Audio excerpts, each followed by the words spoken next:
Hello, hello, hello, hello. What's going on, everybody? Welcome to Stock Trades. How's everybody doing today?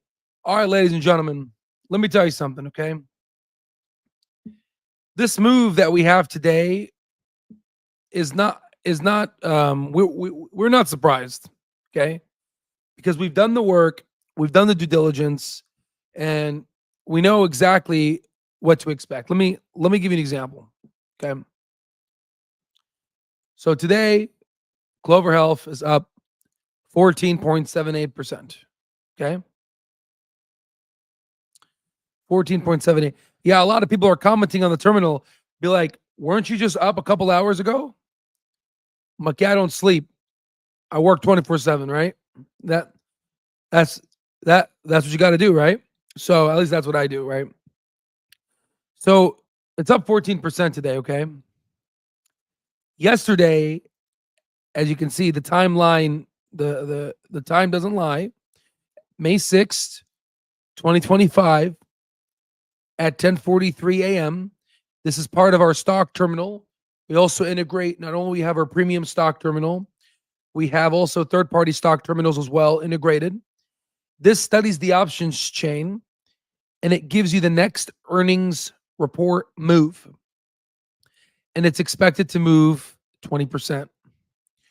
You keep running these simulations closer and closer. This guy William ran it at 10:43 in the morning yesterday. And then he ran it. He ran. So he ran it here. So it's at 20.55%. And then he ran it again, but this time right next to earnings, and it went to 14.42%. Ladies and gentlemen, May 6th was yesterday. Today is May 7th. At 12:57 p.m., it was around 14. Yesterday, 12:57 p.m., it's at 14.42%. Well, right now, Clover is up around 14. In fact, its high, it went up to 390. So to calculate its high, we would have to be a little bit more accurate with this.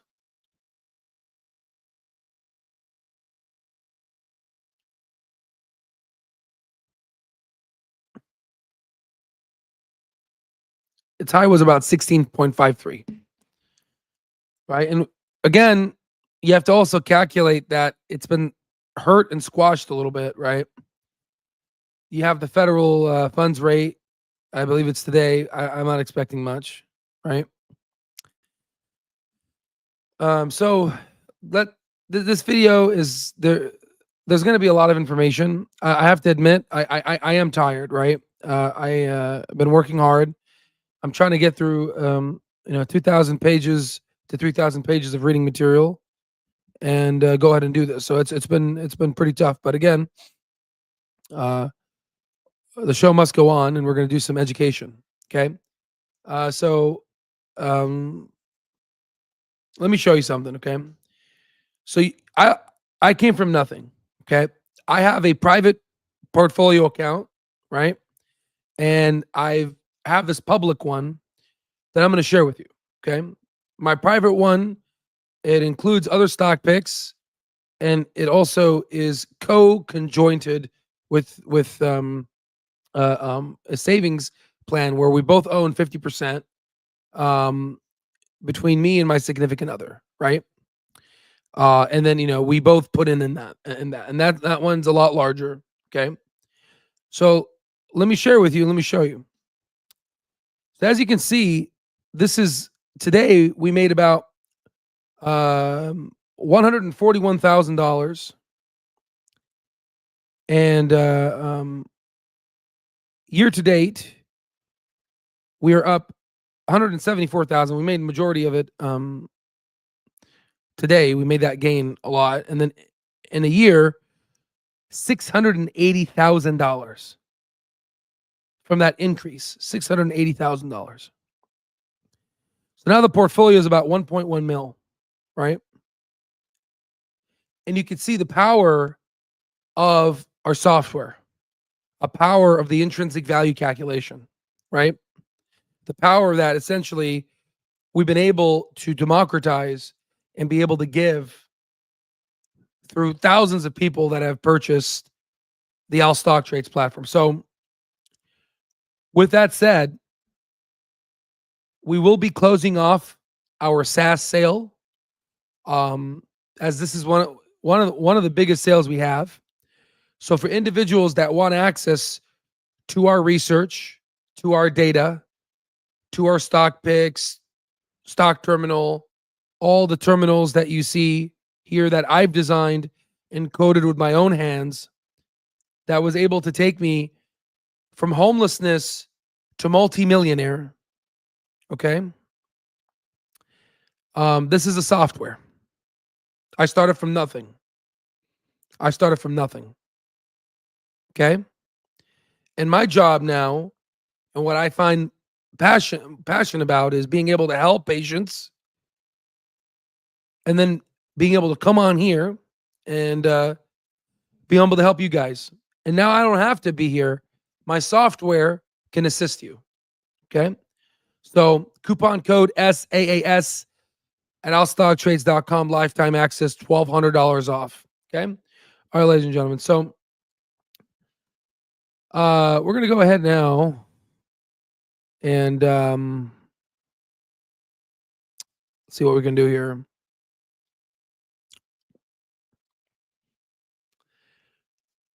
We're going to go ahead and do some analysis. So first things, let's go to the comment sections.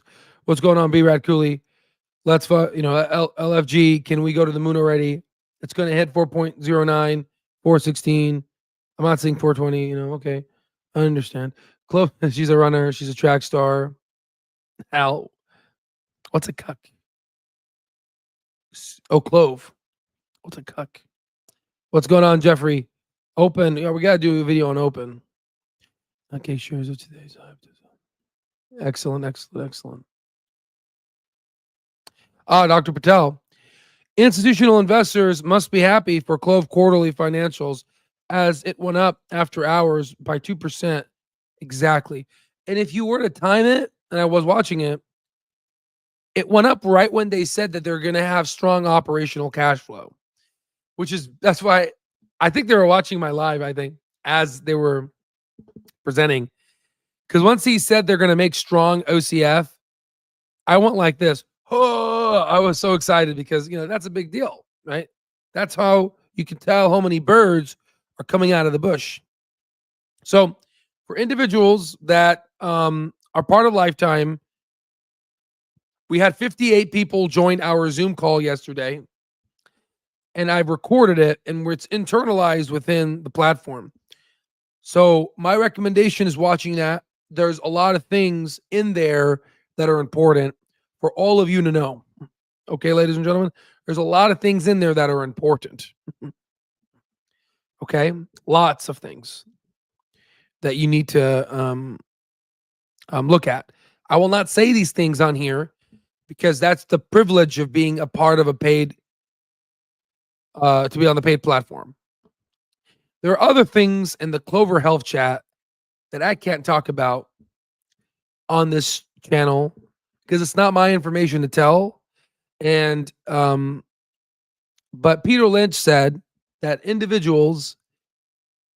retail investors have an edge on Wall Street, and one edge is that they work with companies internally where they understand the intricacies of the business from the insides, and they're able to see patterns. And ultimately, when they see patterns, if they're astute and have the data, that you can essentially actually outperform Wall Street in some instances. So there it is.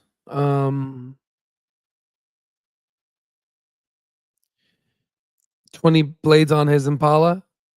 That song was a song with Impala. Wasn't Chevy top dollar, right? I think that's what it means, right?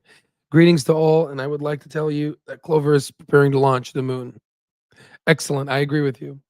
All right. So make sure.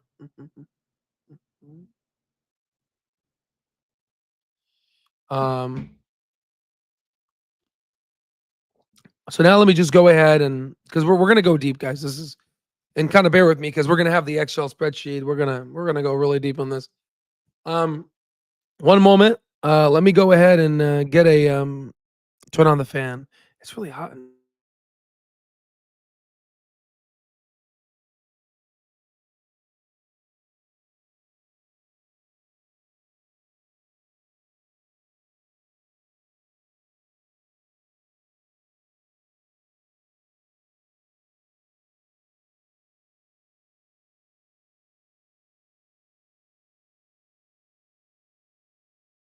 All right, I'm back. I'm back. Okay, ladies and gentlemen. All right. All right. So we're good. Mic's working. All right, let's see. Michelle, tell the AC down. CLOV is on fire. Alexander Pagliari, expired. If you believe in the other then yes. Not a great deal. Michelle, turn the AC down. Clover's on fire. That's so funny. That's hilarious. Okay. Nick Goldberg, 9:25 a.m. Andrew was very confident about strong growth in 2026, even more so in 2025. Are we looking at 40% growth plus in 2026? Well, potentially. We're going to discuss this. Okay. So, all right. So, first things first, let's kind of just take a step back before we get into the, because sometimes you can have analysis paralysis. And what's good the data if you don't understand? So, I want us to basically take a 40,000 foot view. Okay. So, pretend right now you're on a hot air balloon, a really big hot air balloon. Or let's say you're at the Jeff Bezos Blue Origin and you're looking down. Okay. You're looking down. What do you see? Okay. What do you see? I'll tell you. I'll tell you what I see. Okay. I see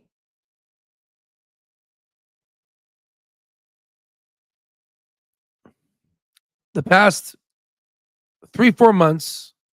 Better yet, let me show you. The past 3-4 months, the stock price has fallen from $4.82 down 33%, down to $3.21. Even yesterday, I bought shares yesterday at $3.28. I bought more shares yesterday. Okay. I'm breaking my rule of percent ownership because one, I can, and two, when you have opportunities like this, you got to pounce on them. Okay. So $3.30. I also bought more. Excellent, Pepe. $3.30 to $4.80. Okay. So what was retail doing as the stock price kept dropping? What did retail do as the stock price kept dropping? I might close my eyes as I talk because I'm tired as hell, but I understand this is all automatic for me. All right. Like I understand I have all the numbers in my head. This is all like I've done this for over 14 years. So it's like putting on a seatbelt. All this, it's all pattern recognition. Okay. So I've done this so many times that I can literally talk in my sleep. I could talk about the financials. Okay. So the stock price has been falling. What has Clover been doing? They've been buying. They just did $18.2 million in share repurchase buyback. They put in $18.2 million and bought back their own shares. And we're going to talk about that. We're going to show you. In fact, I showed it to you in yesterday's live. Then I had a couple of folks that were on the YouTube comments like, holy, whoa, you caught it. I'm like, well, you guessed right. I'm like, I didn't guess. It was in the financials. I just, the point, listen, guys. So let's finish the analogy. Okay. The stock price was falling, right? The stock price was falling. Retail was selling. That's what they do. Yeah. And then Clover was buying. Clover was buying. Clover was buying. Right? To a point where they used all of their $18.2 million left. Why? It's like you find a hot girl and it's like after the second date, you just spent all your money on her. It's like, why? Why spend it all? You finished early. You finished too early. Okay? Why? Ask again, guys, listen. You have to, again, I've asked myself these questions 7 years ago. I mean, I've had, so I'm trying to, this is a more of a Socratic method of teaching, but I'll give you the answer. But I want you to ask yourself why. And again, this is like, lives are long and it is what it is. And, we don't have the fancy bells and whistles, but I can tell you right now, there's no other YouTube on here that goes ahead this deep and actually knows what the hell they're talking about. That's what it is. To become a master at something, no one wants to dedicate that many hours. I've dedicated over 10,000 hours to this craft. So I have to ask yourself, why? Why? Why would they use all their share buybacks in Q1? What is EP? Okay, so what's the equation for EPS? Okay. EPS is equal to the net income over the outstanding shares on average. So if the net income was negative, which we know was negative 1 million, right? Negative 1 million gap. And if we divide it by the outstanding shares, what happened to the outstanding shares when you buy back shares? The outstanding shares goes down. So if you have a number divided by a smaller number, what does that mean? So let's say you have a pizza and you divide it, let's say you have 10 people come. Well, let's make it simple. Why do we complicate?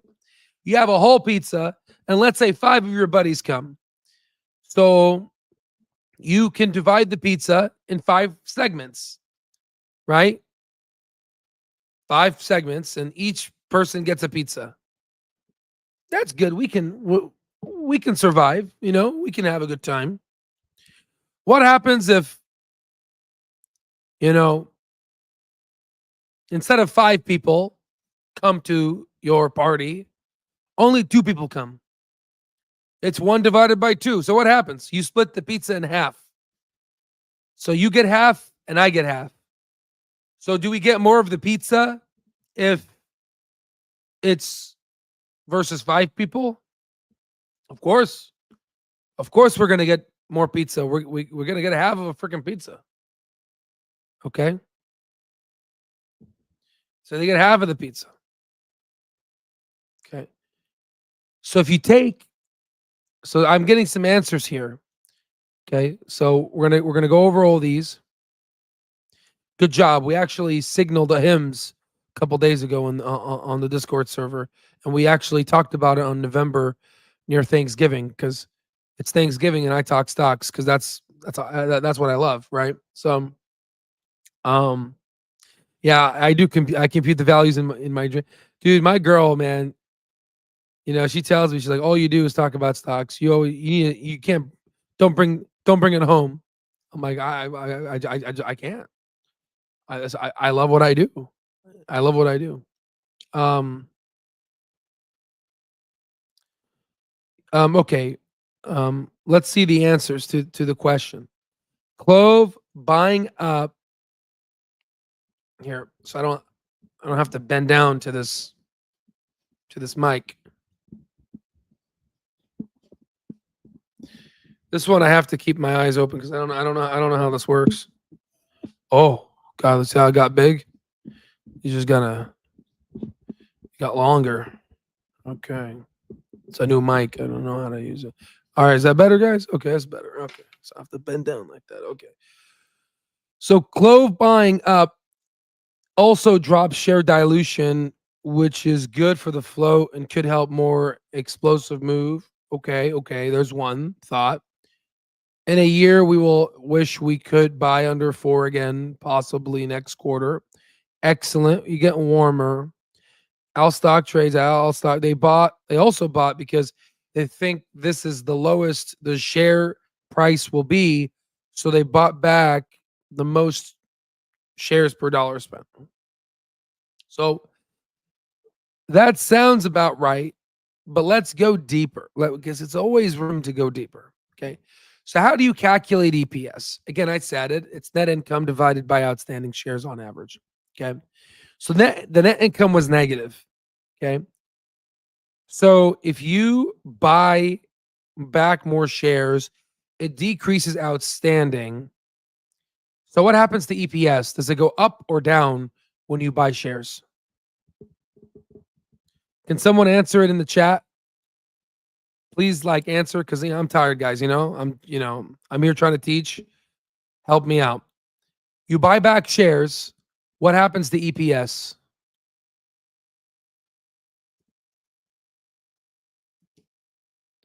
What happens?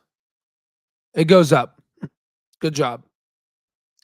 It goes up. I mean, this is literally a free masterclass, isn't it? So let's go ahead and push the equation. Let me show you.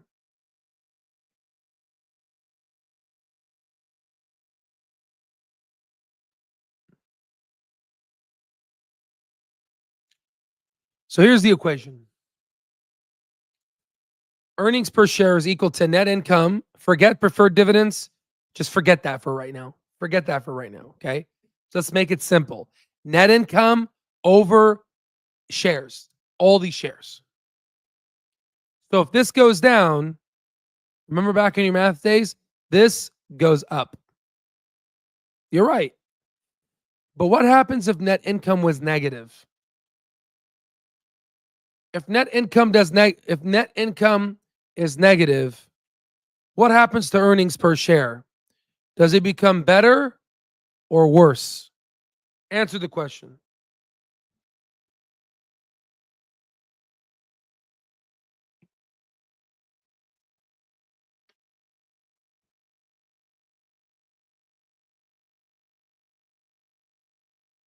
Excellent. Excellent. Excellent work. If net income is negative, then EPS goes down. It's actually worse when you do a buyback. What the hell?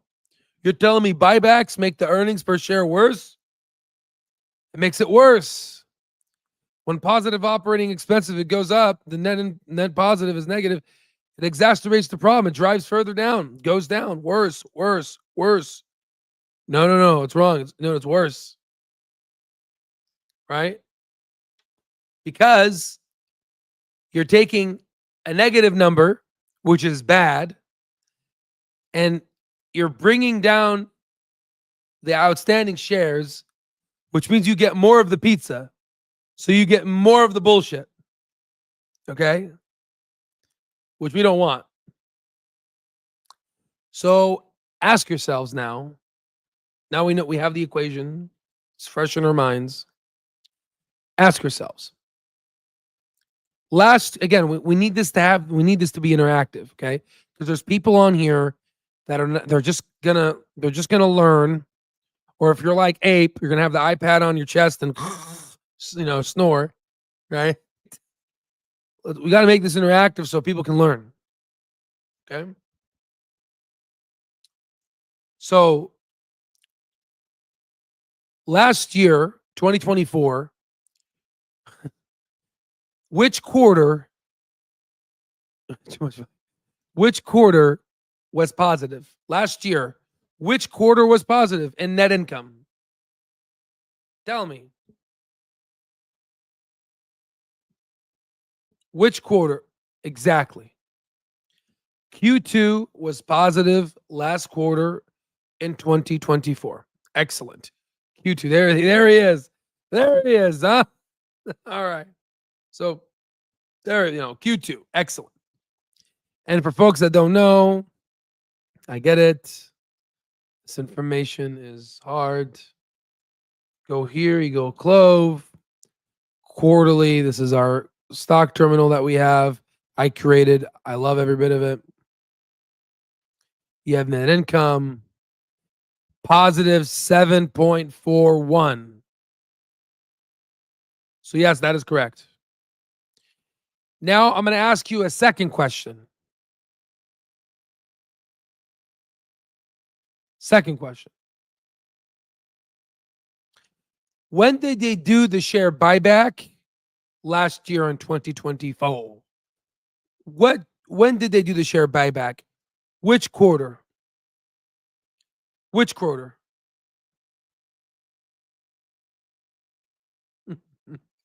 So funny. Which quarter last year did they do? That is incorrect. This is why we're doing this. It's not Q1. No, it's not Q1. It's not Q1. It's not Q4. No, no, no. You see, ladies and gentlemen, this is why I'm asking these questions. Okay. Dr. Patel. No. No. Wow. Q2. There it is, the wow. Archie, please explain to me why you said wow. Please tell me, where's the wow coming from? Why is this a wow? Tell me why. Tell me. Tell me. Yeah, I started growing. It looks good on you. I appreciate you. No, I started growing gray 5 years ago. It's bad now. It's all gray. EPS went up. I haven't seen the answer yet, but so I always like to support. I'm an academic by heart. If it's not clear, right? I'm an academic by heart. So I always like to support what I say with citation. So we will go ahead and support it. Okay. So Clover Health Investor Relation. Okay. We will go here, quarterly results. Excellent. B-Rad got it. Yes, you got it. I'm just going to show you guys so we could seal the deal. So people said Q1. That's not correct because they issued in addition, we are pleased to announce that our board of directors has authorized a share repurchase program up to $20 million. The thing is, that's when they announced it.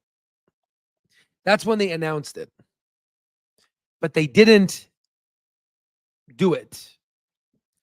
So then you go to second quarter, and then we look at it, and they don't tell you here. You got to go down to cash flow, and you go here, repurchase common stock. This one little line of mine, I'm going to let it shine. They bought $1.7 million worth of shares back. So now we know the answer. Q2 is when they did the buyback. Okay. What also happened in Q2, which you've already answered the question, that's where net income was positive. Interesting.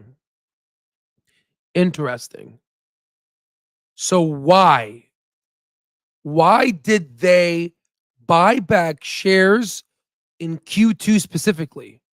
It goes back to this equation. Net income was positive. They decrease this, it'll increase this. Okay. Al pulling out the Sunday school songs. I don't know. When I'm tired, I'm on a, this little light up, right? I'm just having a good time. All right. So I didn't know. I didn't even know I had this song in my head. All right. I'm getting a Sunday song here going on. Okay. So, yeah. At least it's not who I say so reminds me of Wolf of Wall Street. What are you, an owl? Okay, so now that we understand this, it's because to increase EPS. You see how a lot of you guys who watch my channel, not a lot of you guys were able to guess that correctly. You see that? You see, you guys watch me regularly and you can see how you were able to not get it correct. Imagine other people. That is your edge. Imagine now you have all this data that we have. That is your edge. So, wheels on the bus go around and around. Now we should play that song. Honestly, we should play it in Vegas. We should just put it on repeat, and the people that work there are gonna. But what are these people doing? Yeah, they go like I don't know, man. Just serve them. They tip high. They tip well. So net income this year should be much greater, given that they spent Q1 buying shares. MCR trends plus 40 net income. We're getting there. We're getting there. Little step, one step at a time. Once I'm getting you there, because I want to make sure we get everyone else there too. Because sometimes I talk too fast and people don't get there. Okay. Okay. So now go back. You're the CEO of Clover. Now I'm going to ask you the question. Because now is weird. This is weird. Why did Clover not wait to buy back shares in Q2? Why? They know they're going to be net income positive. So why? Why did they not just wait? My guess, and this is a read my mind question, which is why I'm not going to wait for an answer. My guess is that, oh, there it is. Someone said it. They want to slow roll the good news.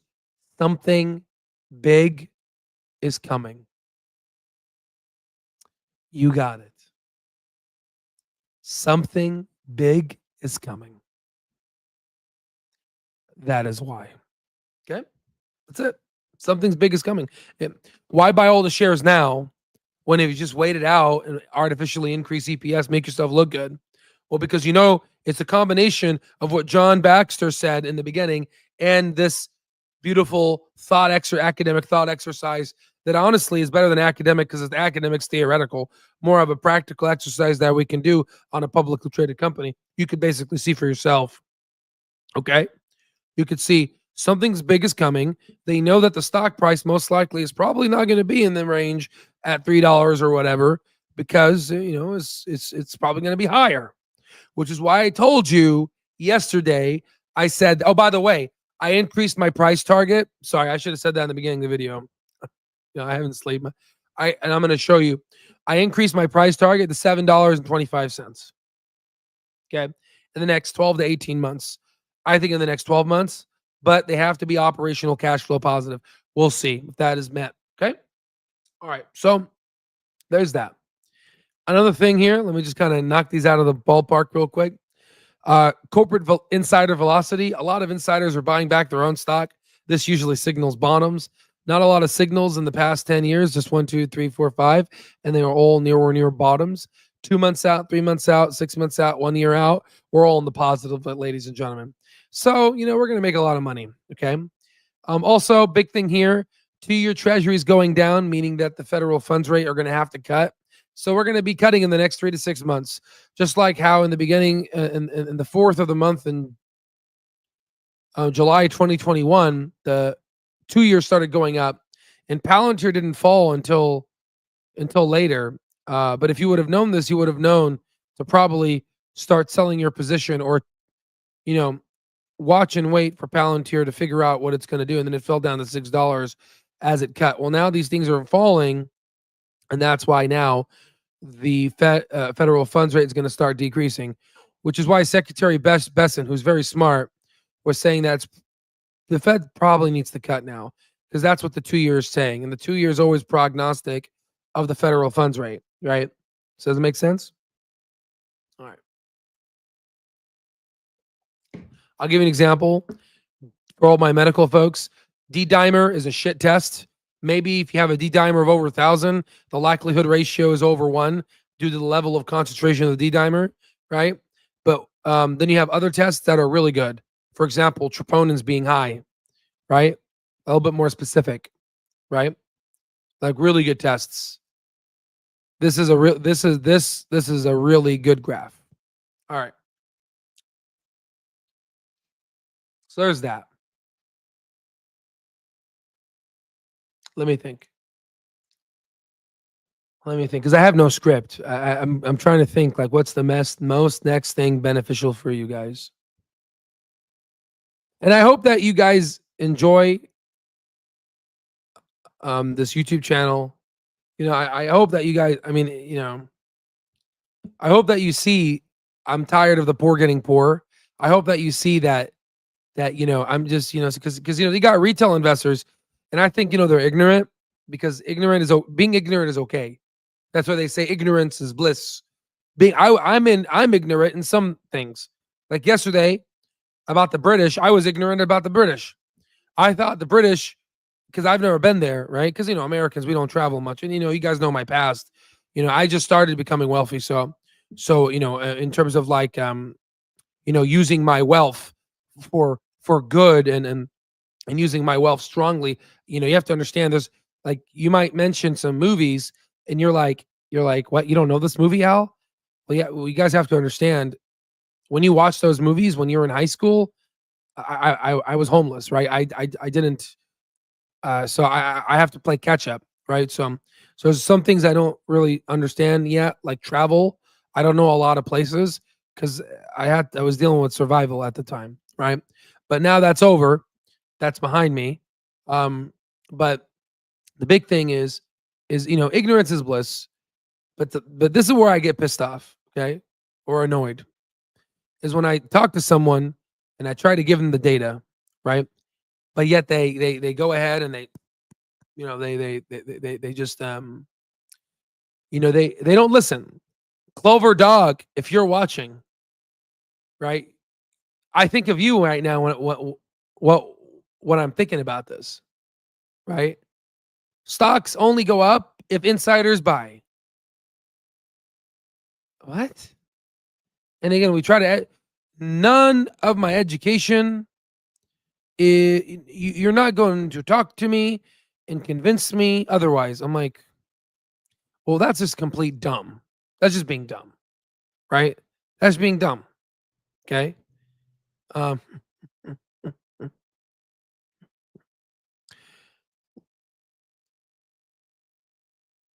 let's see here.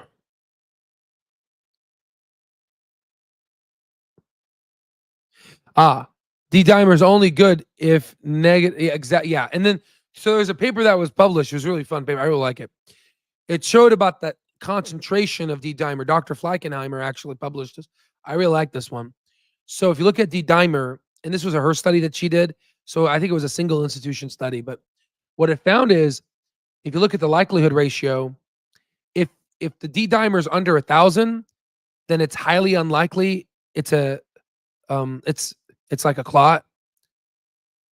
But if the D-dimer is at 1,000, the likelihood ratio is 1. So it's still, there's no like likelihood, it's basic. But if it's over 1,000, the D-dimer, then you have a you have a high probably high likelihood that it's a clot, right? So I'll send you I gotta find the paper. I really like that. That was really interesting to see that. Because whenever you toss out D-dimer in medicine, we're just like, ugh. It's kind of like the prostate specific antigen, so you just like look at it like, right? Thank you, Al. 10 minutes of FOMC. Yes, exactly. So it might even go up higher. Yes, please hit the like. Definitely helps. Go into AV. What's AV? AV. AV. I don't know that one. I don't know. Oh no, Clover Dog. Go into academics, publish, and get on lecture circuit. Got got to travel the world. I love that. And then being able to teach, because listen, I understand there's a beauty to having a lot of money and because let me because okay, let me just take a short quick timeout for just a sec. Let me just take quick timeout. when I went into medical school and all these, things, I was like looking at the medical students talk and they're like, "Man, I want to go to private practice. I want to go to private practice." And then uh everybody was saying that. And then I was like, "Why?" Because I'm first generation. So I said, "Why?" They're like, "Dude, you don't make any money in academics." And so I'm a numbers guy, so I went into the internet and I said, which makes more, and private makes more. So then I looked into it and I said, "Well, why is that? Why do these people in academics take a pay cut?" That's interesting. Um, so then I started to, again, I didn't know the difference. Like, they're doing the same job. I don't understand the difference. If you're in academics and if you don't teach, then you're doing it wrong. But go to private if you don't teach, because what's the point of doing academics, right? Um, but I will tell you something. Um, there's a certain time point where you make a certain amount of money, and yeah, doctors get abused. I'm not saying it's okay to get abused, but being able to teach and being able to see you guys say, "Wow, whoa," and being able to give you something. I mean, it is the most rewarding thing that you can possibly give, right?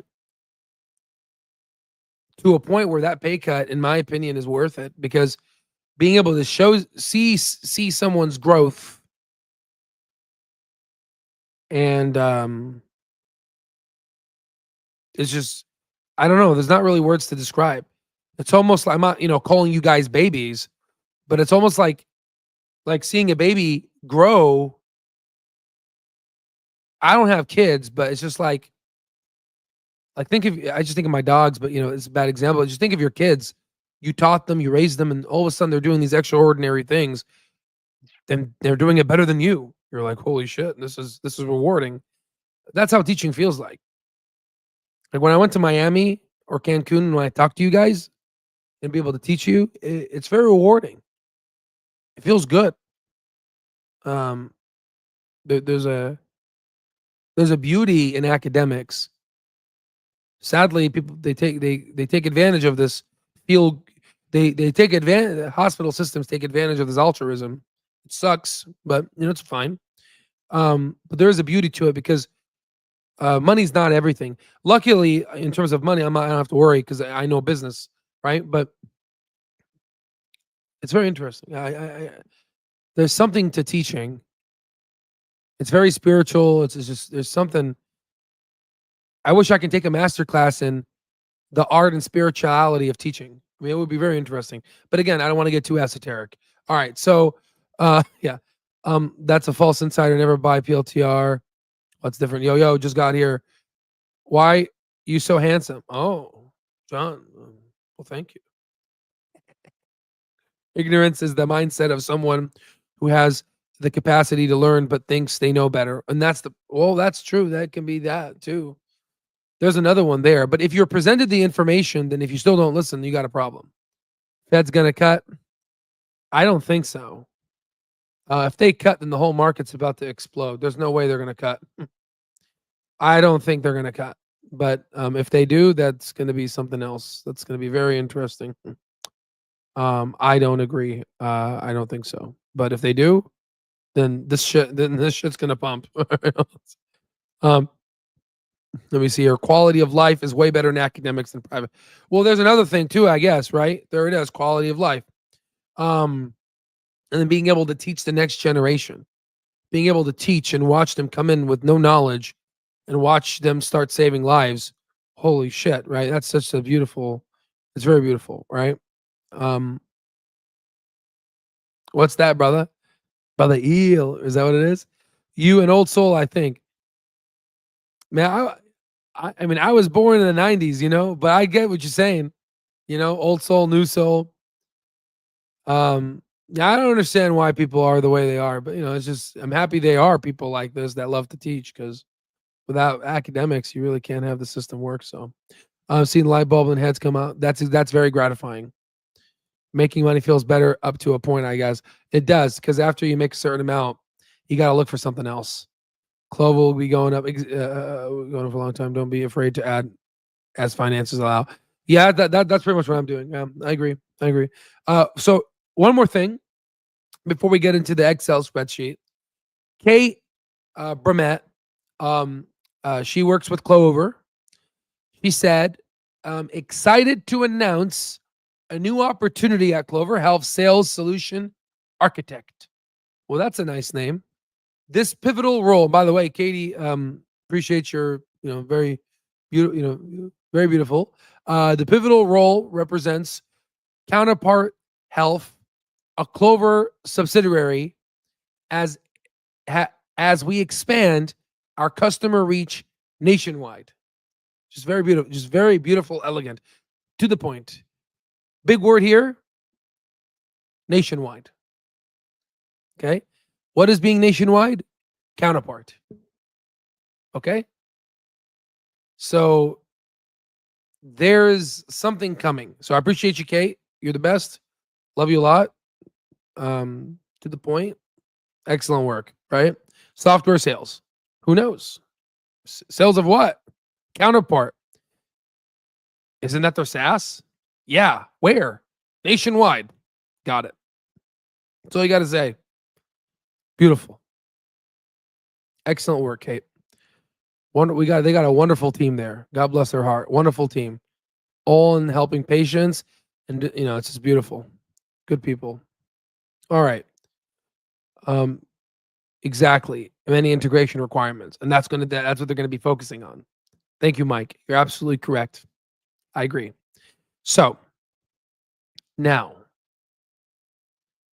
we're going to get to the boring part. The Excel spreadsheet. Okay. So, all right, let's go ahead and get this done.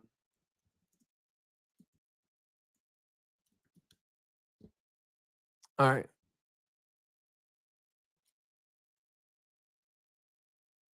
I'm pulling up documents right now so I can see.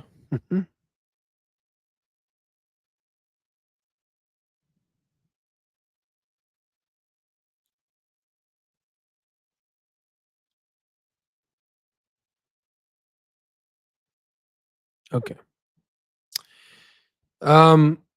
This is 2020. This is Q.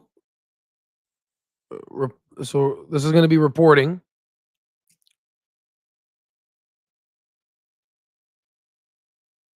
Can we zoom in more? That's all we got. Oh, that's all we get, guys. That's all we get. Maybe I can increase the.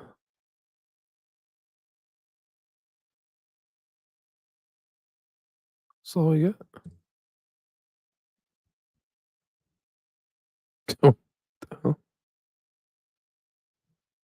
That's all we get. All right, there it is. Okay. All right. Reporting. Okay. All right. So this is Q1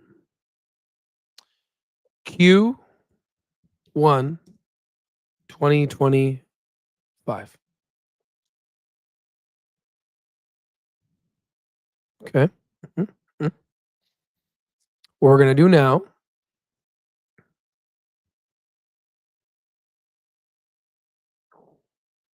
or better yet, we're going to call this recent. So we don't confuse folks. We're going to call it recent. What we're going to do now is we're going to call this premiums earned. Premiums earned.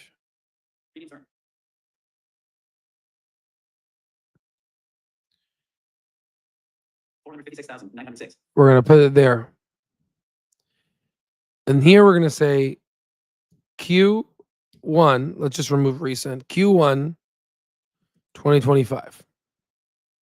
Here we're going to say Q1 2024. 341,722. Okay. I'm going to ask you some questions. Well, first off, Let's middle justify this, shall we? Let's middle just to make it a little better. I have a little OCD. Okay. All right. So this is 4. So what is this 4, 5, 6? So I understand that to understand. We got to understand each other. Okay. All right. How many millions is this? Can someone tell me how many millions is this? I'm gonna wait.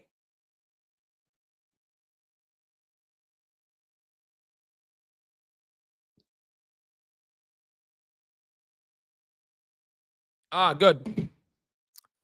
Excellent. 456 million. Excellent. How many millions is this? 341. Right? Okay, good. I just need to know you can read it because if you don't know, listen, guys, if you don't know the answer, you better tell me, right? So why don't watch the video. Okay. If you're just gonna sit down here and just be a passive recipient, don't watch. Learn. I want you to be able to do this. I do not want to fish for you. I want you to fish for your family. So you could teach your children. I is educated. Sell everything, right? Okay. No. So okay. So this is Q1 of 2024. Is this year or last year? Is this number this year or last year? I know it's like a silly question, but I have to check. Is that $341 million? Is it this year's number or last year's number? Just so I understand. Exactly. I know it's a silly question. It's last year. Excellent. Again, there's a lot of people out there that don't know. Again, I'm just right. It's last year's. So what we're doing is we are comparing this year, this quarter, to last year's quarter of the same quarter. There's a reason why I'm doing this. There's a guy named Stock Goat on Twitter. He talks about SoFi. Then he made a graph on Hood, and he compared Hood from Q4 to Q3. Who the hell compares Q3 and Q4? Who the hell does that? You don't do that. So again, he has a lot of subscribers. Again, I know it seems like a silly question, but there's multiple little steps like how you hold a golf club, right? And it doesn't make sense in the beginning, but 2-3 years from now, you're gonna say, "Oh, I get it why he asked." Again, it's all in the interest for all of you. Okay. So now I'm going to make a new column, and I'm going to call this percent change.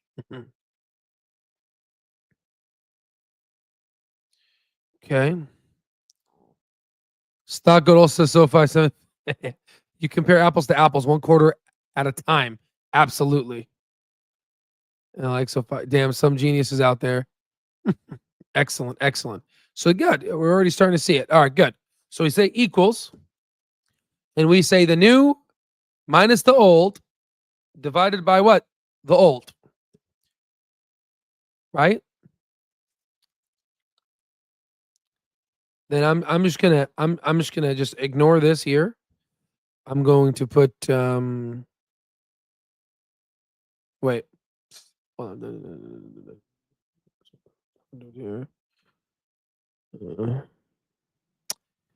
Is there a way I can just here?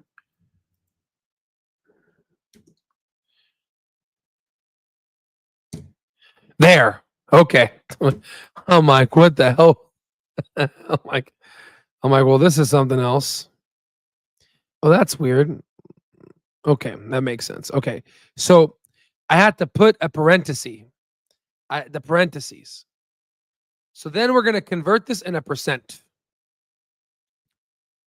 And I don't like that. I want to be accurate. So give me decimals. Give me decimals. All right. So Clover's premiums grew 33.71%. Okay, good. Excellent. Excellent. Okay. Now we're going to look at Net medical claims incurred. net medical claims incurred.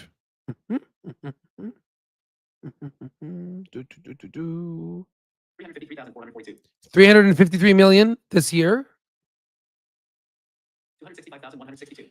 265 million last year. We're going to go ahead. We're going to drop it down. Let me just make sure, because it's a. Let me make sure it looks correct, but let me just make sure. Okay, good. That's correct. All right, good. Let me just save the document because it looks like it wants. Yeah, I just want to be safe. Okay, so Clover's revenue went up 33%, 33.71%, but their claims went up 33.29%. It's almost like a neck and bottle, but it's okay. We will continue. So again, we're trying to look at the percent increase. Okay. All right, good. So now I'm going to go ahead and I'm going to put MCR. Ladies and gentlemen, what does MCR stand for?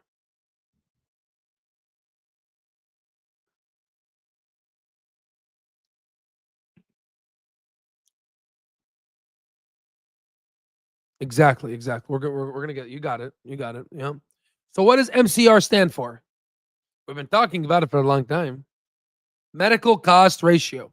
What is the equation on average of medical costs? What is the equation? What is the equation? Simple. You know the equation? Anybody know the equation? Haven't they stopped reporting it? Just because they stop reporting it doesn't mean you can't. It doesn't mean you can't calculate it. You know what I mean? Right? Exactly. Net medical claims divided by this is data. Ganesh. Just because someone doesn't give you the data doesn't mean you cannot find it. I want you to think for yourself. Okay? I want you to say, someone didn't give me this. I'm going to go out and I'm going to go find it. Okay? So let's do it. So you take net medical claims, which is this number, divided by, well, actually, wait. I'm going to type in MCR. I'm going to type in actually Q1 2025 MCR.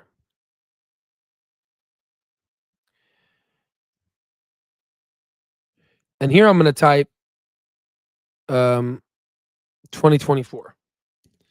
So we can compare the two MCRs, right? So to do that, we're going to say equals net medical claims divided by premiums earned. We're going to turn that into a percentage. We're going to put some decimal points. There it is. So the MCR for Clover Health for Q1 was 77.36%. So now let's compare it to the MCR from last year. You see? We go here equal net medical claims divided by premiums earned. We go in 22%. We go like this. So that is weird. That is weird. Revenue went up, but MCR somehow still stabilized. That's interesting, isn't it? So the MCR is still 77. It actually went down. So now you can look at the net MCR change. So you can take the new. Well, first off, we can't be dumb. We got to make sure the parentheses, the new divide minus the old, divided by the old.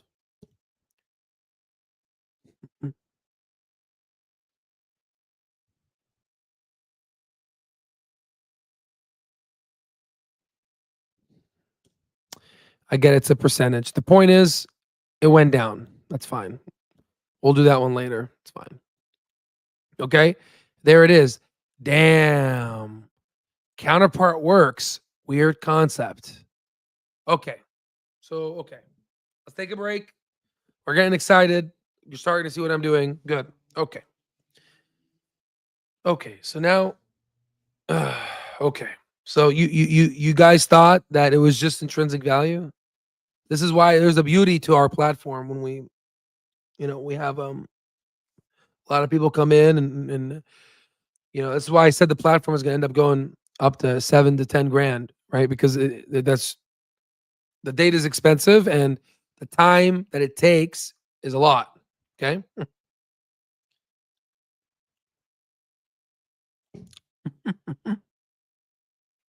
Hard to conclude that. Tough to say. And I think OCR is in a different village. I don't think they do Medicare Advantage. I think they do more Medicaid, Affordable Care Act. Okay. Yeah, exactly. It's going to go. I mean, it is what it is. I mean, it's expensive. Okay. So now that we figured this out, so let's do, so Q1 2024 MCR 77.6. So let's just check. Here's the first quarter. So what was the MCR? Insurance 77.9. We got 77.36. Sorry, we got 77.6. So they got 0.9. So there are probably some payments of unpaid claims they have to take care of that bumped it up. But on average, we're off by 0.3.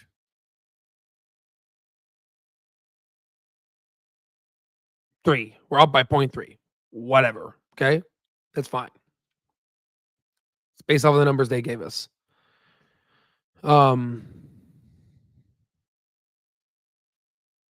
Okay. By 0.3. All right. So what's next? What do we need to do next? Let me think. What is the next most helpful thing for you guys? We calculated MCR. Yes. Before we move on. So, this is the first quarter of 2025. You go down here to BER and you have a citation 4.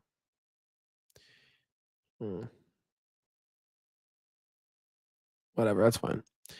And you go to citation 4 and you highlight it.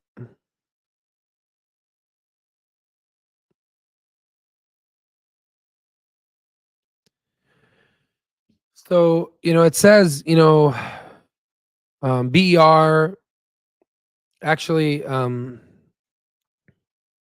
let's just copy this. All reconciliations of projected adjusted SG and A non-GAAP. Let's Projected SG and A, projected adjusted EBITDA non-GAAP to net income, and projected adjusted non-GAAP to net income. Most directly comparable GAAP measures are not provided because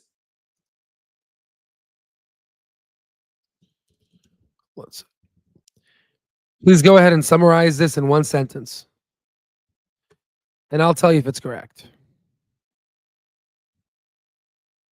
the company cannot provide reconciliations of certain projected non-GAAP financial measures today. Most comparable GAAP measures because the excluded items like stock-based compensation and quality improvements are not reasonably estimable without undue effort. Would you like this to be raised for a presentation or report? No, you did it incorrectly. I need you to tell me the BER. Why did they do that? What's the point of doing that rather than the MCR?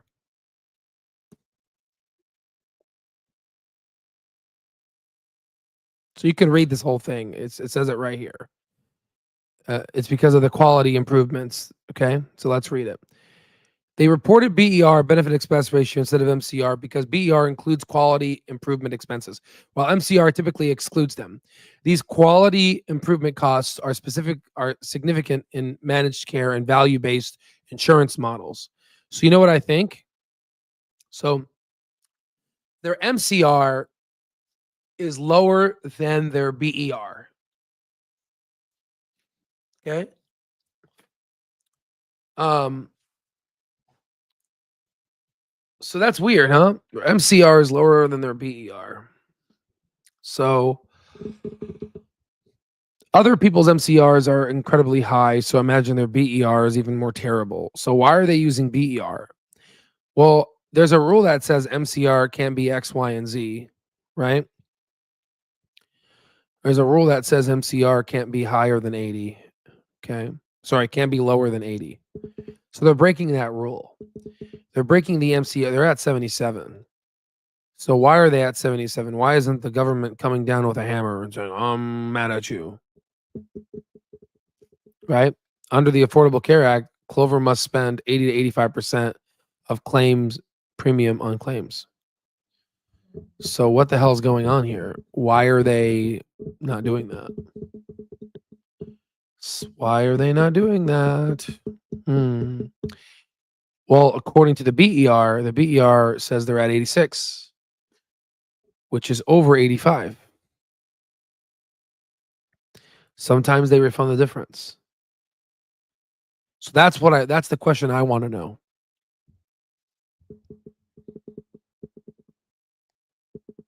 That's what I want to know. I have a hypothesis. I haven't proven this yet. I have a hypothesis. I think that the government, because of value-based care models, is allowing them to substitute BER instead of MCR. I think. They also look at the 3-year average, which I agree, which then they can offset the growth. So that counteracts my hypothesis looking back. We talked about this before regarding the 3-year MCR look back, which we still are incredibly high, which allows them to really, really take advantage of this growth. That's another tailwind that Clover has. But I got a kind of weird question. Imagine if the government says, that's fine, we'll take your BER over your MCR. Holy shit. Right? Imagine that. So I'm going to ask AI. I'm curious. I'm asking AI. Let's see. I know there's certain rules regarding MCR having to be anywhere between 80 to 85%, but potentially, do you think the government could take BER because they're trying to get to value-based care instead of MCR? So you're absolutely on the right track. Okay.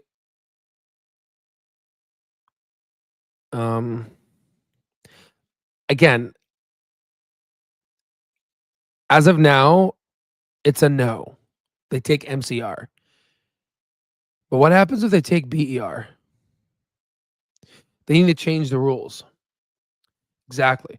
Now, what happens if they lobby and they actually get this rule changed? Because BER is anyway high. It's right. So that's right. So that's exactly. So anywho, just wanted to raise the point. It's still, again, this is a hypothesis. I still haven't proven it yet. Maybe the rule needs to be changed. Just want to toss it out there. Just because give you a little bit of what I was thinking. So what I was afraid of is MCR going up. Nope, MCR didn't go up. Okay, it actually went down. Counterpart works. Go figure. Oh, the AI actually works. So now that we have this AI here, and let me go ahead. This is Q1. This is Q1. Let's go here. Let's go here. Okay, so now let's go back to the numbers.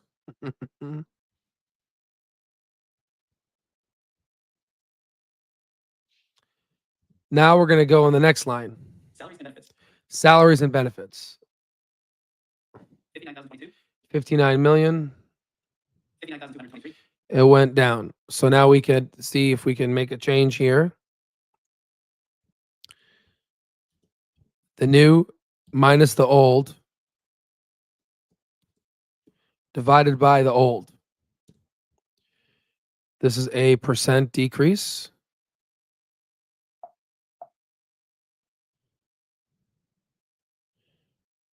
So it went down. So salary benefits went down, which is good. We like that. So now let's look General at and administrative expenses.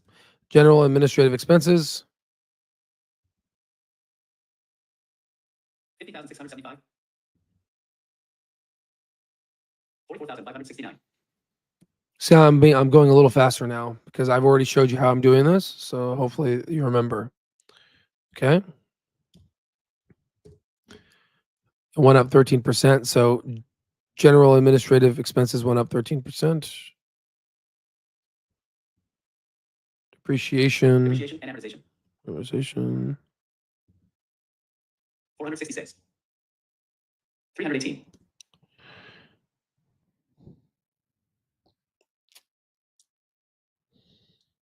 So we could just kind of drag this down. I wouldn't have to do it. Just drag it down. Went up 46%. Okay. Restructuring costs are a one-time thing. They didn't have any restructuring costs. So we can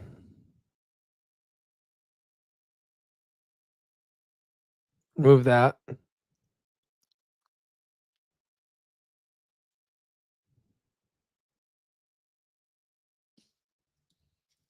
Then we're going to look at total operating expenses, Total operating expenses. which I'm going to put in bold because it's just going to be a combination of adding these. Sum.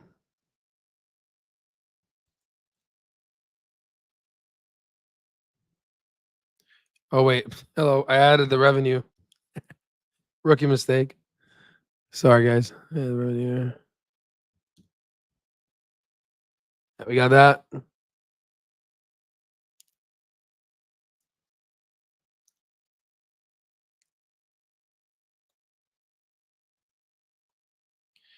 So there were restructuring costs. So let me explain to you.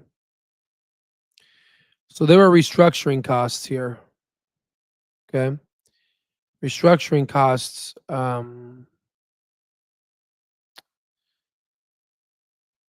We should add them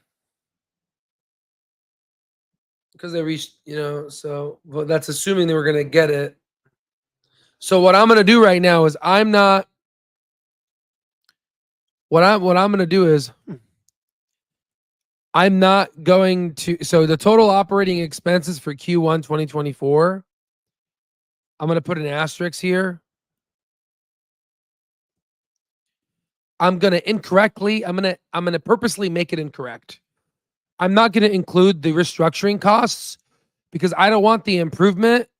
I don't want to make Clover look better than what the data is. Does that make sense? Because the more of the expenses, because then let me think. Let me think. So total operating expenses, if that goes up, goes down, no, it's actually makes it a lot better than what it is.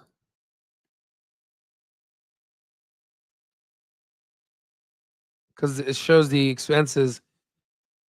Yeah, no, that's better because we want to show the expenses growing more so we can be more conservative. So yeah, I'm going to purposely leave it alone. Okay, I'm going to explain to you what the hell I'm talking about. Again, there's no script here. This is just me thinking out loud. You can see what I'm doing. So this is 369,272,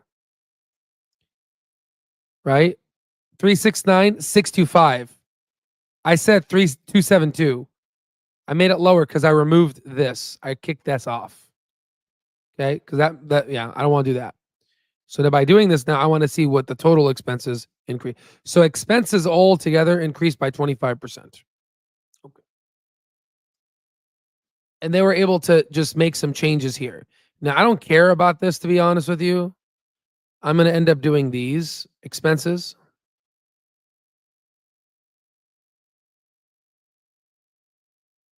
So ideally, that's kind of what's going on. And the question is, if they add more people,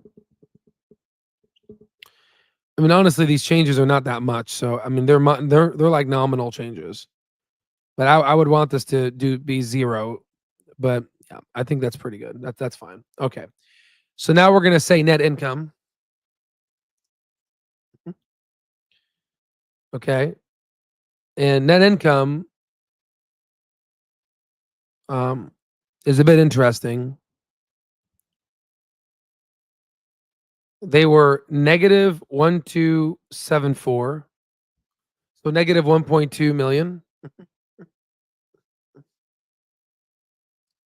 Exactly. Dr. Patel. Government, definitely go into value-based care. Look at Florida. Absolutely. So I think that's where we're headed. Absolutely. Absolutely. So that's like my guess, right? And that's doing Peter Lynch approach, which is me knowing the market, me knowing the insides of the industry.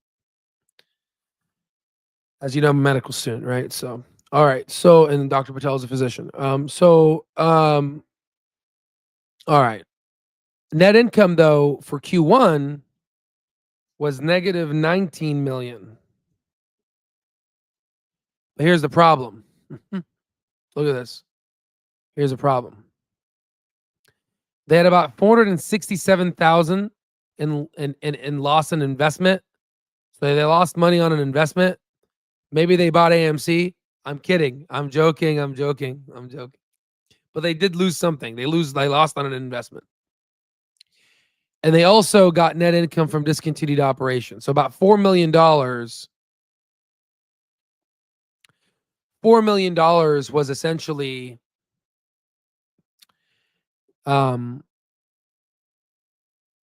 you got to go ahead and add these.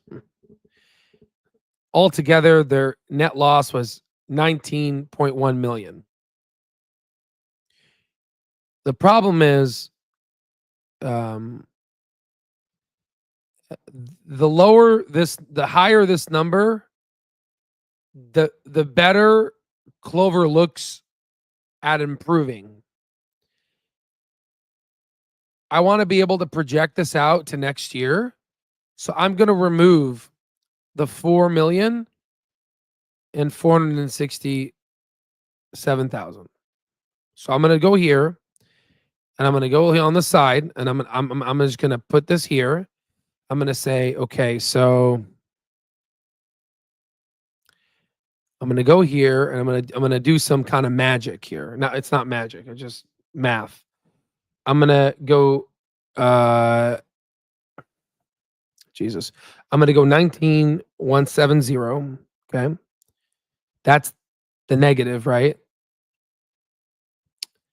I'm going to go 4,660. Then I'm going to take this, subtract it from this. That's about 14.5 million. So now I'm going to change this to negative 14500. Okay. So I'm saying that they went from negative 14 million to negative 1.2 million. Why am I doing that? Because I'm trying to see their improvement. And if I do that and I see their improvement, they improved, and you have to take the absolute value, right? I don't know how to do that on Excel. See, this is why we use accounting practices. Do they have accounting here?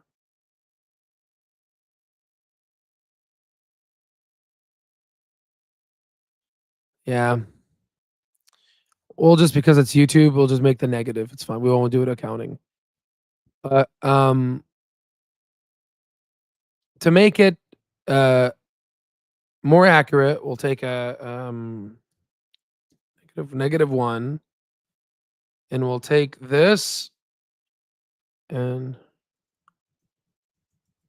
we'll take this. Oh, ABS. I see. Well, I guess just do this.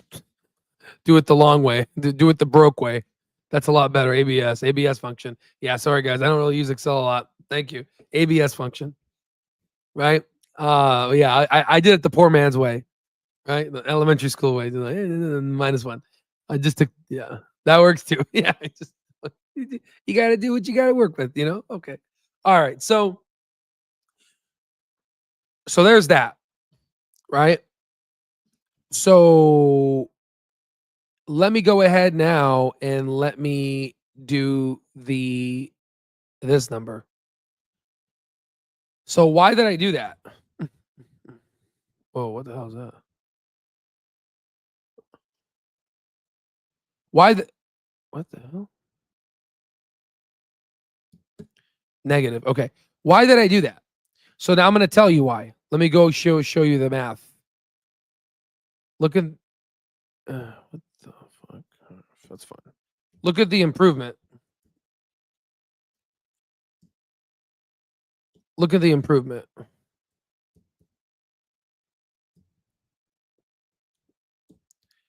Why am I doing that?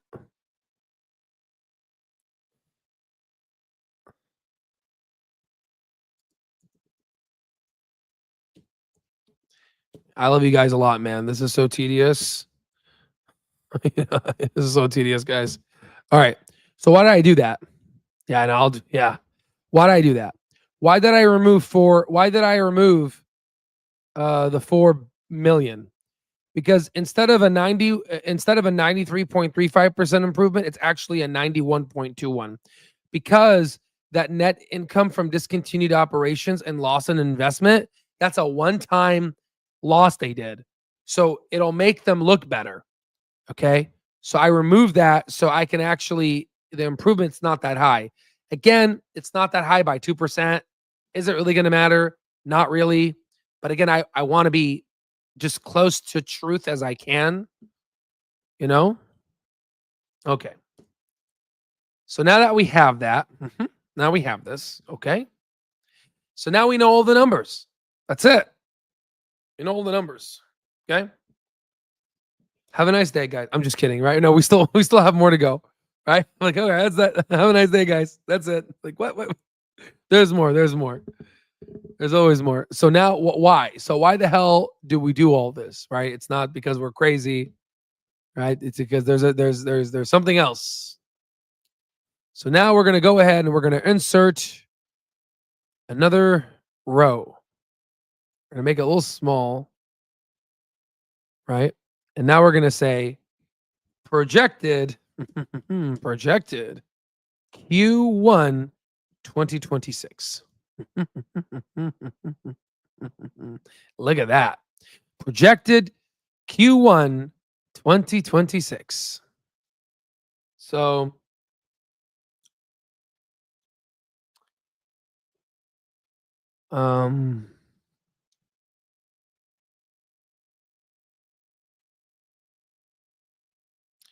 now give me a moment. Let me think. Actually, hold on. Give me a moment.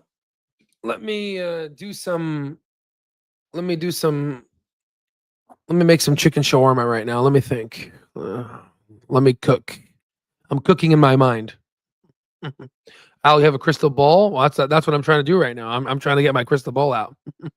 So let me cook. I'm cooking on live. So sorry, guys. It's just let me cook in my mind for a little bit. Hold on. I'm cooking.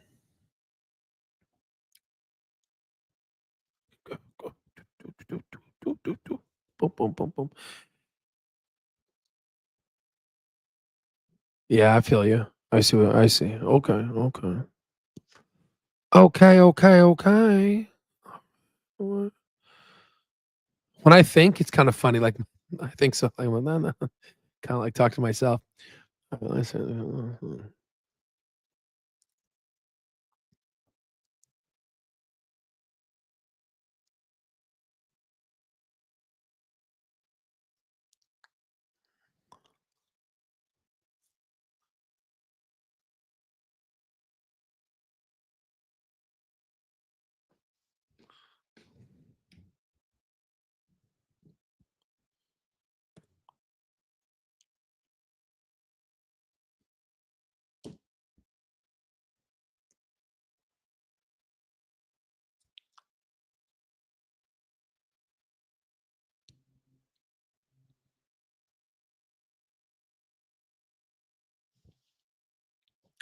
One more thing.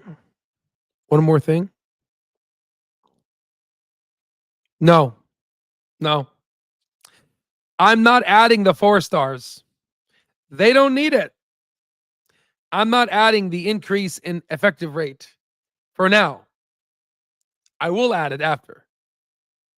Wait, one step, little by little, like a scientist, one variable at a time. Okay. Not yet.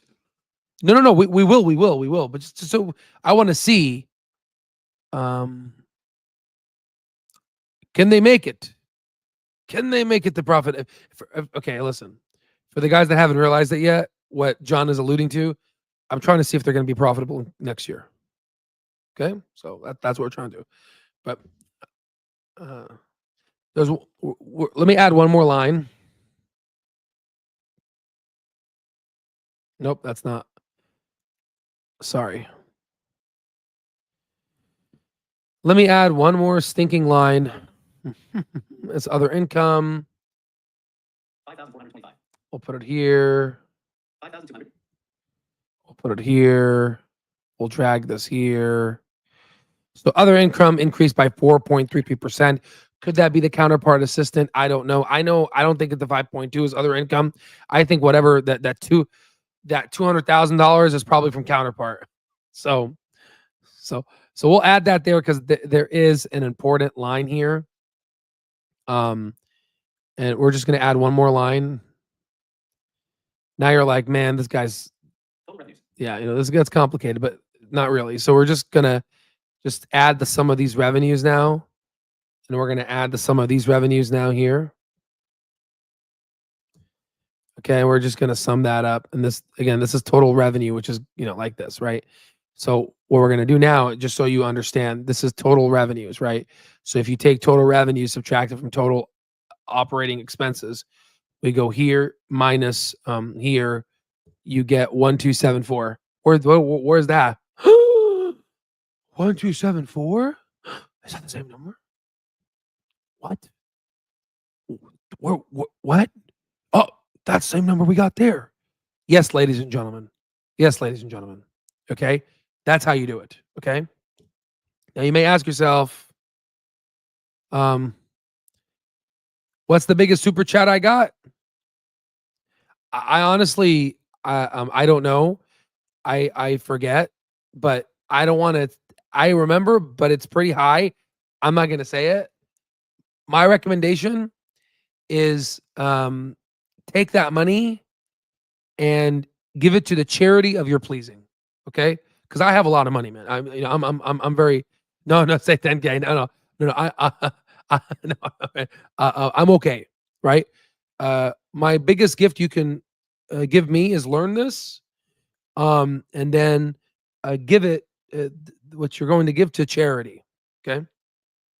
All right. So now going back to the Excel spreadsheet. Let me quickly say, oh yeah. Buy shares and donate the shares to charity. And actually, don't wait till they go up and then donate it, because those suckers are gonna freaking sell it at probably when it goes down. And I appreciate you, Clover, to retire. They're gonna sell it. They're like, oh, it's going down. Dumb money, huh? No. So you might have to ask yourself, like, Al, are you literally recreating the income statement for Clover? How are you able to do that? Guys, I took accounting and finance. I taught the accounting and finance and economic sections for the executive MBA. Okay. I taught this stuff. Okay. This stuff will cost you over $200,000 to learn. I'm teaching it to you for free. And I have a platform that even goes even deeper, and it gives you the data. Now you're starting to see why this platform is so cheap. You're literally getting a bachelor's and a master's in one. But even the people that get the bachelor's and master's, they don't know shit about stocks. I'm teaching you how to apply your knowledge. Okay. Give Al some thumbs up.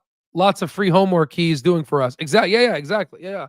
So that one is thumbs up helps the channel. Give us thumbs up. Buy the lifetime access and don't use the coupon. No, it's okay. No, you use coupon code, or you can use his affiliate link. How about that? Right? Let's see here. Al, you can always donate to Sitter Chops charity stock fund. You know, we could do that, and we should donate to Sitter Chops. You know, the hat you gave me is in damn Tucson. We're gonna wear it, okay? I have your coin here, though. It's everything's so split, guy. I have the coin here. Hold on, one moment.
Oh shit! Sorry. I was muted. I'm sorry.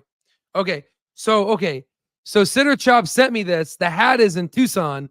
But I have this, and I hid it under the drawer so no one steals it. But Sitter Chop sent me this.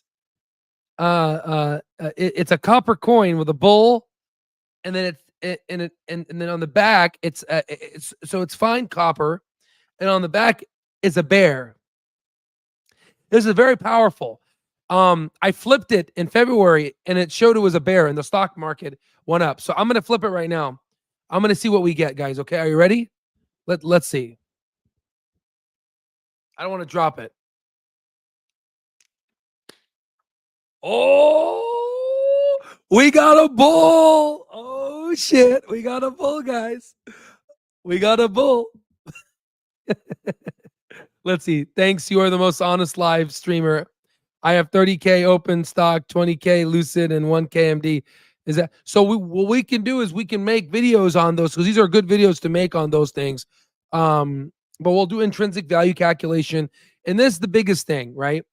The biggest thing that I strive to do is have an honest channel.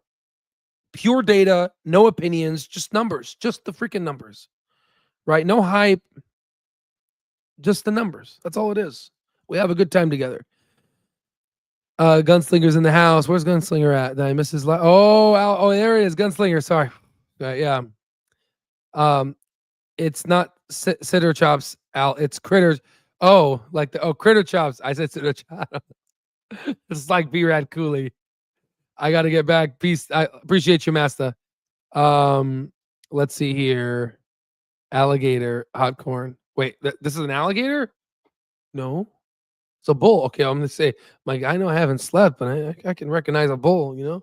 All right. So what I'm gonna do now is I'm gonna go. Let's take a quick little 5-minute break. I'm gonna go drink some water. You're a genius, but somehow you can't say critter. Well, I mean, I always, yeah, I didn't see it because it's I have a small screen, guys. I mean, it's not my, so I see the screen as like, so Sitter Chops. Yeah, no, I know, yeah, you know. But yeah, Critter Chops. I like Sitter Chops. I don't know. I have my own nicknames for all of you guys. I have my own. I'm in my own world, guys. Right? Exactly. There's a silent R in there, guys. Right? Don't you know? I'm just kidding. All right, guys. So let me go. We're gonna take a quick little break. I'm gonna go wash my face, and we're gonna go ahead now that we kind of broke down the income statement. Now the goal is, how can we project this outward to figure out if they're going to get profitable next year?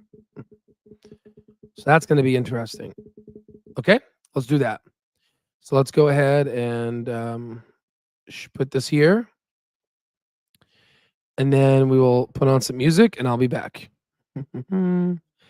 Let's see this one. the secrets in his hand. Retail heroes taking over this land. Trading stocks with a master plan. Fortunes rising on the Clover brand. Numbers rolling, deals never stop. Bulls are charging, markets gonna pop. Albert's wisdom higher than the top. With Clover Health we'll hit the jackpot. Fortune calls, Albert leads the way. Retail winners here to seize the day. Clover's Health, dollars gonna sway. In this game, no more bills to pay.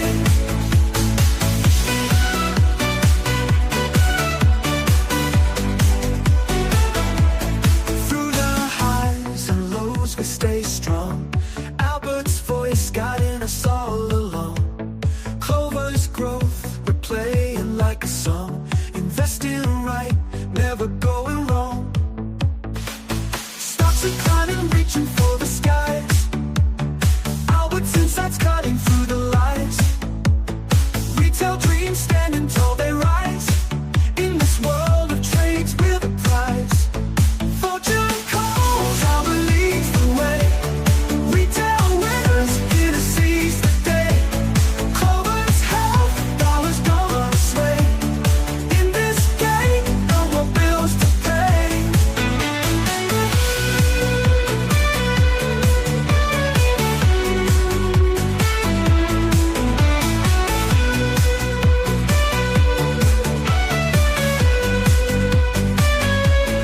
Through the highs and lows we stay strong.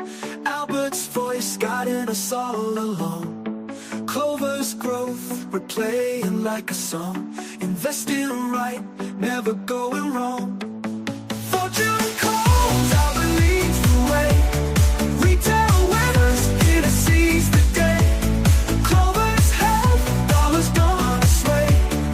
In this game, no more bills to pay.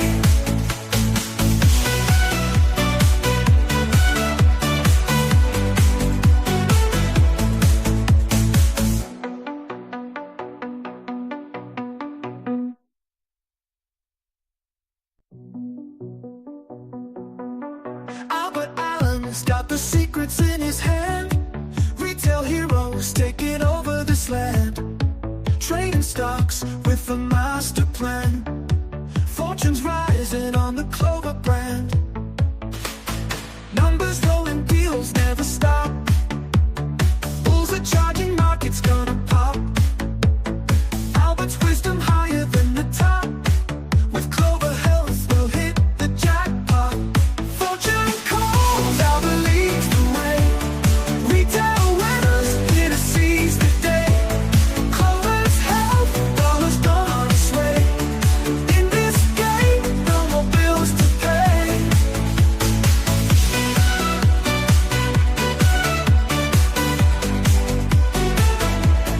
Through the highs and lows we stay strong. Albert's voice guiding us all along. Clover's growth, we're playing like a song. Investing right, never going wrong. Stocks are climbing, reaching for the skies. Albert's insights cutting through the lies. Retail dreams standing tall, they rise. In this world of trades, we're the prize. Fortune calls, Albert leads the way. Retail winners here to seize the day. Clover's Health, dollars gonna sway. In this game, no more bills to pay.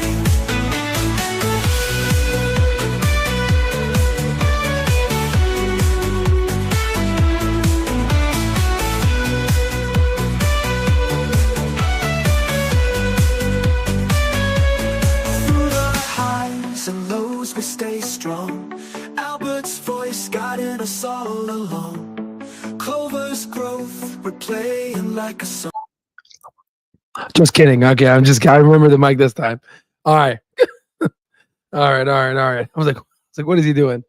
All right. So, now what's next? Okay, what is next? Do. All right. So what we're going to do now is we went ahead and calculated the MCRs. We went ahead and pretty much just recreated the income statement. Okay. What I'm going to do now is I'm going to take a screenshot. Yeah. And I'm going to exit iPhone. I'm going to go here. And oh, new update available. Hold on, let me update. Okay, now we got the most up to date. Okay, we're up to date now. Now we're just going to go ahead and upload, and we're going to say, make this a little bigger. Okay, good. We'll zoom in a little bit. Can we zoom in a little bit? That's fine. Please tell me what you see. I'm going to go ahead and ask you some questions. So I need you to internalize the image.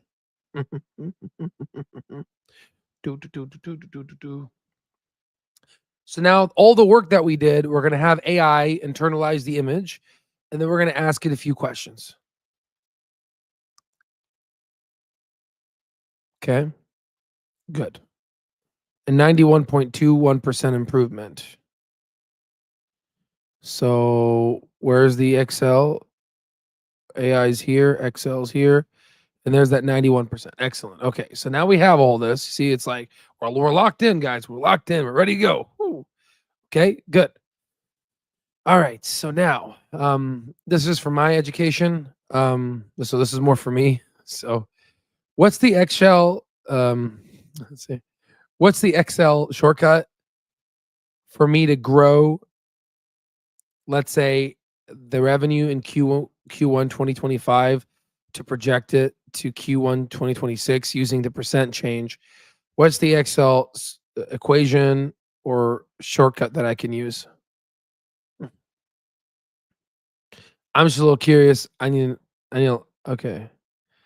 So it's the current value.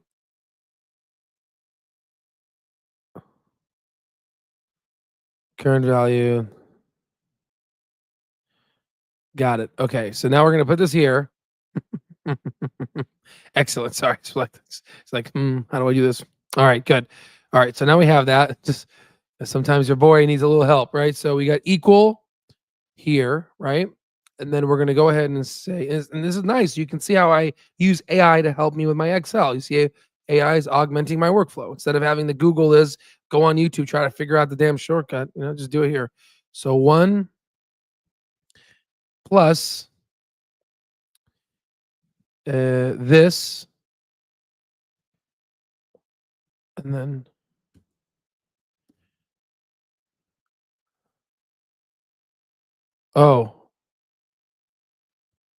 multiply. Good. Yes, the answer should be 610 million. Yeah. Okay. Again, I'm just checking in my head. Okay, that's the correct way. So we got it. Yes. Okay. Good. All right. So let's do it again. We say equals. We say other income multiplied by open parenthesis 1 plus this percent close. Woo-hoo. And by the way, other income may actually be higher. Imagine, you know how profitable we're going to be? Remember, the gross margins are high.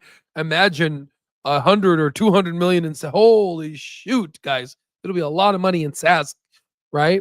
Holy crap, right? But right now, we'll just keep it as is. So we will do total revenues. We'll say equal, which is this number. We'll multiply it, open parenthesis 1 plus this percentage. So that'll be the total. Now we're going to increase the net claims as respected to what we saw. So we're going to say this multiplied by open parenthesis 1 plus this number here. Excellent. We're going to do the same thing here. I have to say it out loud so I don't mess up.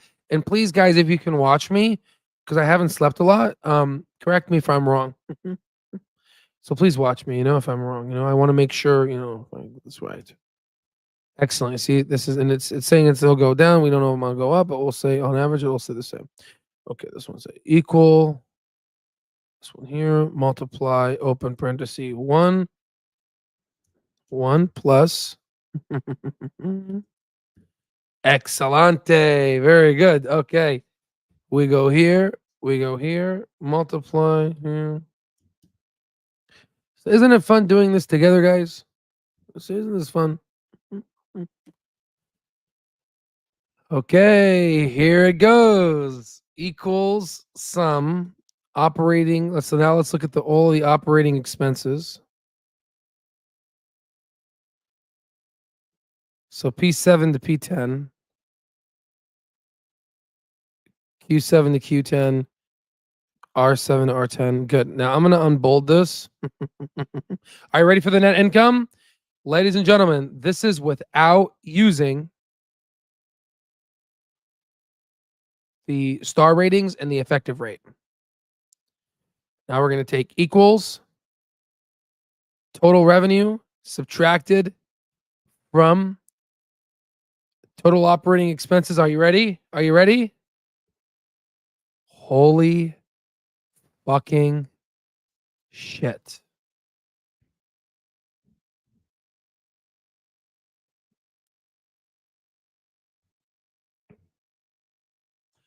Do you see that?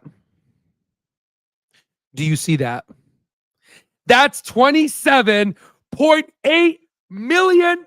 No, not billion, not billion. No, not billion, right?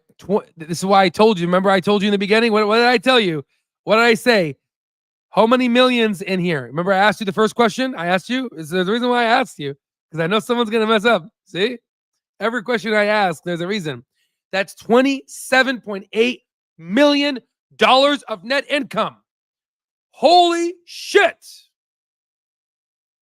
Exactly. And B-Rad answered it. So I guess we could do this. We'll put 1,000 here. And we'll just we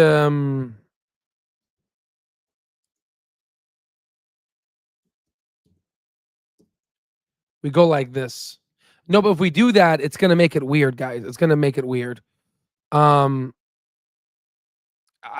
like a nerd. This is gonna make, because it's gonna throw off all these numbers. So I'm gonna just say Albert's translation. Okay. When moon. Is that what it means? Okay, sorry. 27.89, which then it rounds up to 9 to the 9. So it'll be 90 million. Okay, let's go ahead. Let's go ahead and we're just translating this. Okay. Million dollars, right? So we'll do it here. We'll do negative 1.274 million.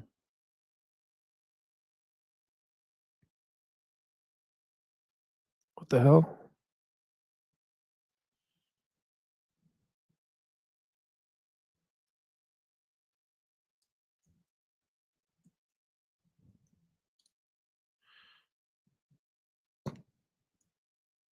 Huh. That's weird.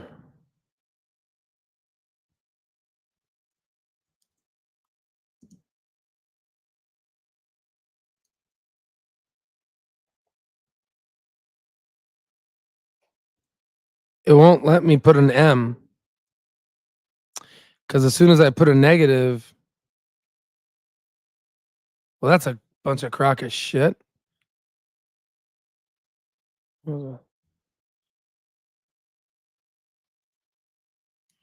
Why is it? It won't let me. There's a problem. It sees it as a formula. Yeah, no rate cut. Exactly. Yeah, no. I as I was saying. All right. So that's fine. That's fine. You guys can read this, right? This is, let me just put it in parentheses. So you guys, I'm just going to put it in parentheses. That's why we do accounting principles, so we can see.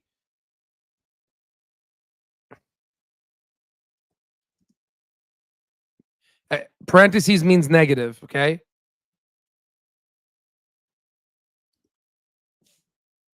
$14.5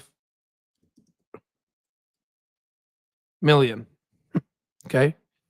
So last year, they were 14.5 approximately million. I know this number's a little off because of I made it a little bit. It's actually 19 million, but I removed that 4.4 million. I removed it on purpose, which we did here. So people are going to look at me and they're going to say, well, that doesn't make sense. I did that on purpose because if I did not do that, then the improvement, the number would be a lot higher. Okay. So I actually, this is pretty conservative. Okay. So before someone says, Albert, why'd you do that? You know, that's why. So are you seeing this now? So ladies and gentlemen of the YouTube community and Reddit, LinkedIn, we are going to be profitable next year, ladies and gentlemen. Cheers. Cheers. We're going to be profitable. Woo! We're going to be profitable. All right. So wait a minute. There's more. There's more. You see, and there's so many people talking crap about Andrew. I saw it on LinkedIn yesterday. They're like, Andrew's doing this. He's ruining the company. And I'm like, you're a freaking moron. Ladies and gentlemen, now that I broke this down to you, do you think that Andrew Toy is ruining the country? What am I, Trump? Andrew Toy is ruining the country, right? Do you think Andrew Toy is ruining the company? Andrew Toy watches this channel, okay? I want everyone to type in so he can see this. I want everyone to say, and Toy, I want everyone to say, I love you, Toy. It's just easier to type out. Or I love you, Andrew. Say, I love you, Andrew Toy. Show him your love so I can show the comments. I'll go ahead and type it. I love you, Andrew Toy. If you guys don't type this, then I don't know. I don't know what else you need. There it is. I love you, Andrew. Seriously. Like, you guys are about to be freaking rich. Andrew Toy is ruining my pants. Come on, Vera. Right? Andrew Toy, if you're watching this, I understand you get a lot of heat. I just want to say thank you. Okay? You see all the love here you're getting? I believe in Andrew. I love you, Andrew. And the Almas. I believe in Andrew. I love you, Andrew. I love you, Woody. I love you, Andrew. Andrew Toy, send this to the moon. I'm going to send him this. Okay? Right? Andrew is showing his IQ. Oh, yeah. By the way, just so there it is. There's more. I love you, Andrew. If you're watching this, Andrew, just letting you know what you did with this company is incredible. This is such the business turnaround. It's like that horse. I mean, we saw it in 2022, and I saw your hard work. I was looking at the financials. I was like, man, you are trying. And I saw it. I saw what was in your heart. But it's like that horse in the Kentucky Derby. That horse was in the 18 place. That horse was like, I'm gonna beat these mother who, and it basically started running, and then it got so angry. The other horses were bullying it, so it started attacking the other horses. It's like, is that it? I'll take all of you on. You're right. That's Andrew Toy, right? That is literally Andrew Toy right now. Andrew Toy is that horse, right? He literally beat them all. He's kicking everyone's butts. Al, this sounds like a single woman's. Oh, I love my toy. Come on. I love you, Toy. No, but we got it. We got to show our love. Master chess player. Oh, yeah. Andrew Toy is treating humanity like black. I mean, guys, look. Isn't, Belize was showing me. Holy freaking shoot. God damn. Look at United Healthcare, guys. It's starting to trade like Humana stock. Holy shit. Holy shit. God damn. God damn. Woo! Holy freaking moly. Oh my God. Send me your address, Andrew Toy.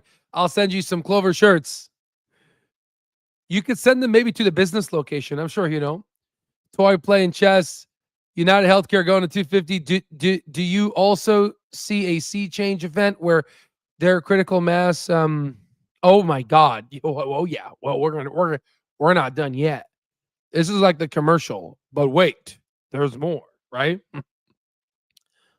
Show some love to Peter too. Of course, Peter. Peter, well, first off, we all owe Peter an apology. We all owe Peter an apology. Okay. First, Peter came in with a microphone that wasn't the best. We yelled at him. What did he do? Okay. He got a microphone. He listened. But do we say thank you? Do we say thank you, Peter? Do we say thank you? No, we did not. We did not say thank you. Because why? Because we're selfish. We are selfish piece of shit bastards. That's why. Okay. So say thank you to Peter. Right. Number two, Peter was posting a lot on LinkedIn.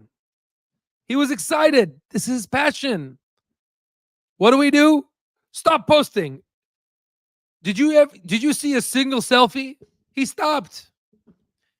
Peter, go ahead and post. Do you care if Peter posts more selfies? Let him freaking splatter all his selfies across LinkedIn. Right? He's good looking. Let him give us that face. Okay? We love you, Peter. We love you a lot. You know, we're sorry. I speak on behalf of this clown show. We love you and we apologize for being mean to you. Okay? Okay? The only person who I was gonna say, you know, right? I love my Peter, right? So he's a jolly good fella. He's a jolly good fella. He's a and nobody can deny. Nobody can deny. There it is. Okay. Good. Good. So this is good. So now, let me ask you. This 27.9, and again, we're assuming that these growth rates are going to be synonymous for the projection for it's going to work how they worked from Q1. It seems like it. And likewise, other income I think is going to go up higher because of SaaS. And then the question is, what happens if the percent change? What happens if they don't grow 33% next year? So if they don't, so here's the problem. Are they still going to be in the growth phase in 2026? I wouldn't see why not. Andrew answered my question. God bless you, Andrew. He said that this disruption is not going to stop. It's going to continue going. Okay. Okay. So I'm going to ask you now. 27.9 is pretty close to bare base scenario. Excellent. Excellent. Is John being a hyper? No, wait. A hyper, right? Yeah. Is he being a pumper? Is John a pumper? Ladies and gentlemen, answer the question. Yes or no? Does this include the effective rate increase of 9%? Does this include the elevating and 4-star payment? Does it include that? Yes or no? Does this projection include the increase in that revenue? Yes or no? Does it increase? No, it does not. It does not. Absolutely. Now, you may ask yourself, why are you doing this to us, Al? Well, because I'd rather be conservative. I need to be conservative. It does not. Excellent. Okay, so not even a little bit. Not even a little bit. Exactly. Okay, so now, out of the curiosity, let's look at 2026 full year. I'm going to be a little bit cheap here. we could technically look at the effective change in rate, because I think Q2 is going to be even better because Q2 is actually profitable. Remember, and we could do Q3 and Q4. But I'm just going to be kind of average here, and I'm going to just say I'm going to put a little equal sign here, and I'm going to say this multiplied by 4. So Albert's translation, I'm going to translate again. Translation. This is 111.5 million. So I think the bear case for Clover next year, I think will be $111 million. Don't let the analysts lie to you. Don't let them lie to you. Okay? They had it and then they removed it from the Bloomberg terminal. Our stock terminal was saying, hey, they're like, shit. Al Stock Trades is in this chat group. He can see us communicating. How? He has that bullshit terminal that he created so he can help his freaking crazy ass ape investor, ape retail traders get a fair shake on Wall Street. We can't put it on here anymore. He's watching us. We'll just communicate it on email. Well, that's fine. Communicate it. That's fine. I know math. And by the way, I taught a bunch of your types of people. You know how many business majors I've taught? You guys should read a couple of articles. I've taught over thousands of people, which is pretty impressive. And now, and this is not including YouTube, by the way. This was before YouTube. I've taught thousands of people, right? And now I don't even know how many people I've taught. Holy shit, right? God damn, right? That's that, and that is the beauty of academics. You do not know where your influence will stop. That is amazing.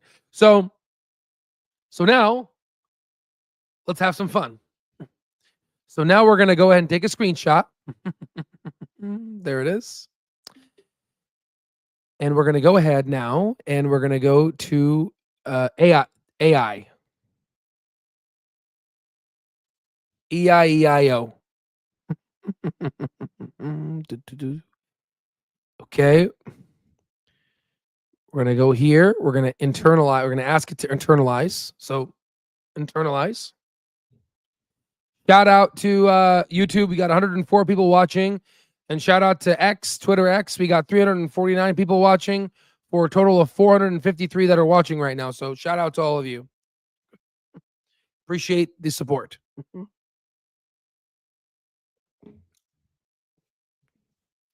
Yeah, I don't know. It's probably because I'm yelling into it.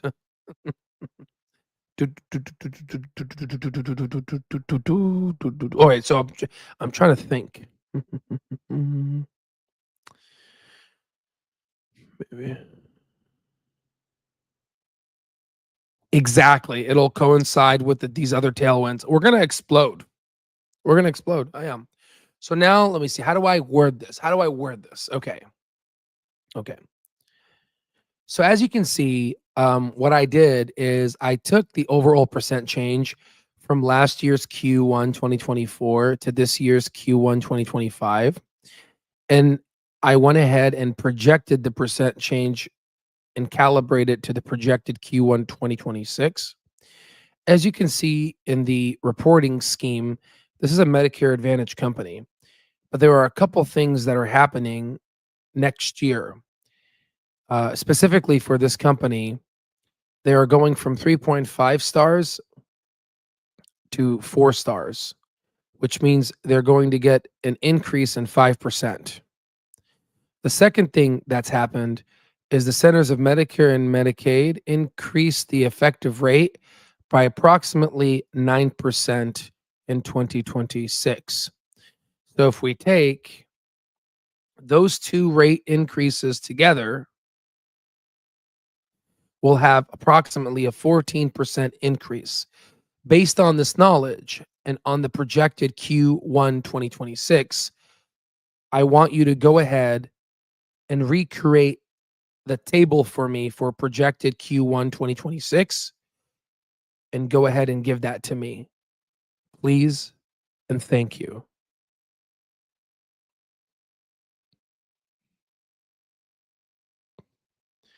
And I agree, yes. So Kevin was saying 101 on YouTube, only 66 likes. Smash the like button. No, seriously, guys, if you like what we try to do, smash the like button. You know, again, this is all free, right? This is all free, right? So hopefully, you guys appreciate it. It does help, right? And Jennifer, Andrew, look at this. Jennifer Hoffman. She said, "We love you, Andrew Toy." Look at that. Look at that. You see all the support you have? We love you, okay? He's been through a lot. Andrew's been through a lot. Okay, good. So let me make sure I see these things here. Here's a recommended table for adjusted projected Q1 2026, incorporating 14% revenue and medical claims increase due to the CMS and star rating changes. Let me know if you'd like to factor in any other adjustments or scenarios. Okay.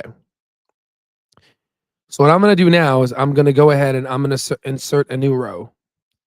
And this time I'm going to say projected 2026 Projected Q1 2026 plus rate change. This includes the star ratings and the rate change. It includes everything. So premiums earned. 6,443.1. Okay. Other income. 5,659.74.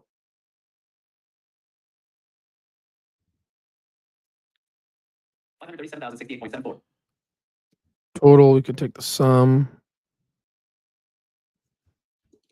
Okay. Well,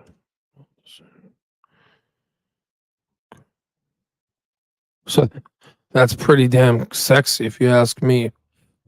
Woo! We're going to the mountaintop, guys. I can tell you that. 58,821.68. 58,821.68.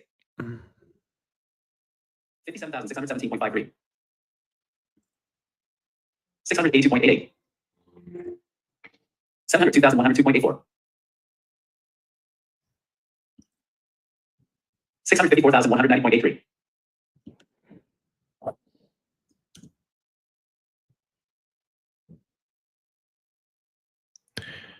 Are you ready?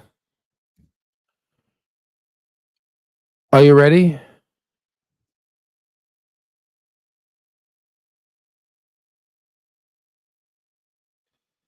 Are you guys ready? Holy shit. Holy shit. Holy shit. Holy Mother of God. Holy Mother of God.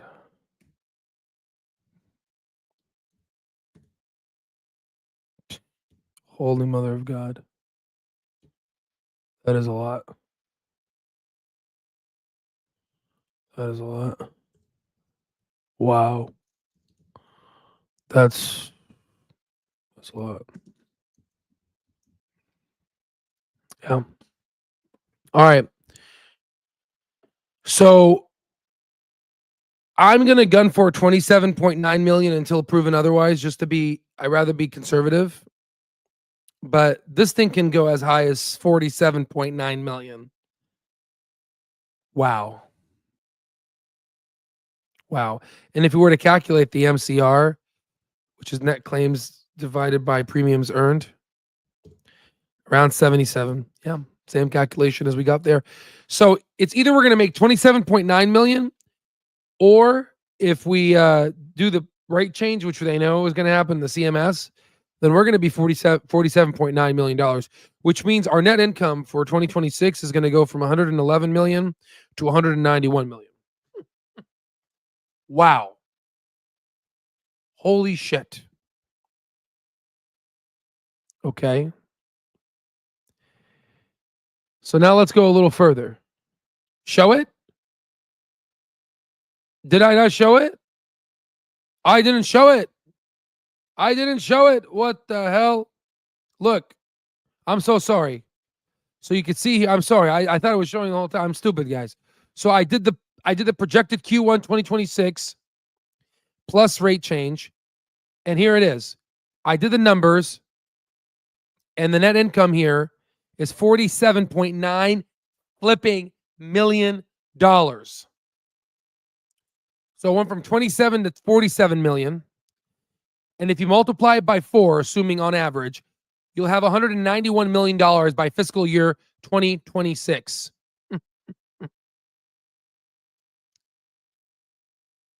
There it is.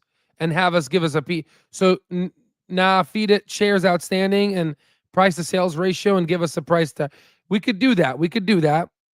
That'll be on the next video as we go deeper, right? We could do that. I like that. That's good. That's good. That's good. But you could see how I did all these numbers. We got $47.9 million. You see that, B-Rad? Holy shit. Holy freaking shit. Love you, T. No, yeah, we're going to little by little so we can kind of, right?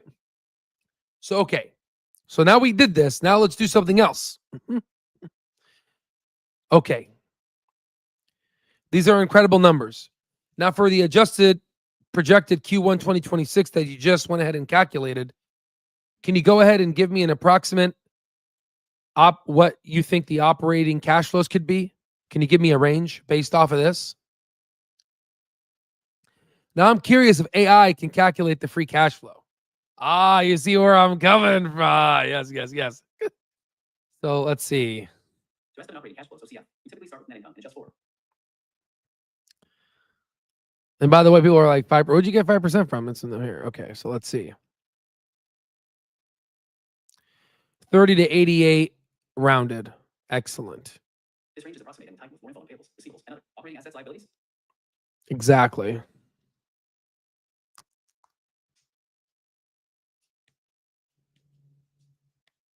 Okay, hold on. Let me think. Let me cook. Let me do some cooking. Let me cook.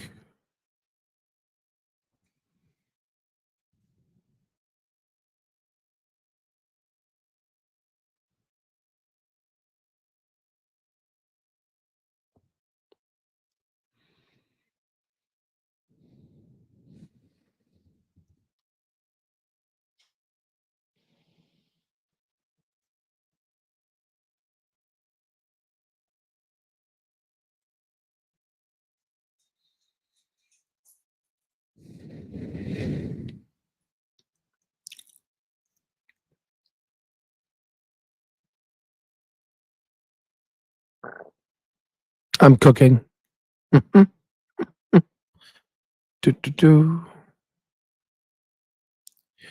Okay, so what I'm going to do now is I'm going to give you the fourth quarter of 2024, which gives you a lot of the information. And as well, I'm going to give you Q1 of 2025. I want you to take that information and I want you to go ahead and give me an estimate of what you think free cash flow is going to be in 2026. Applying what you know about the 4-star rating increasing of that 5% and also the effective rate increasing the 9% for a total of a 14% jump. Go ahead and utilize all this data and give me what you think.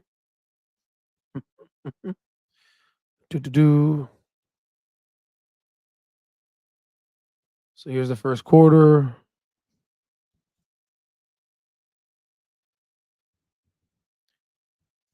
All right, let's see what it says. So let's organize this data. Let's see what it says.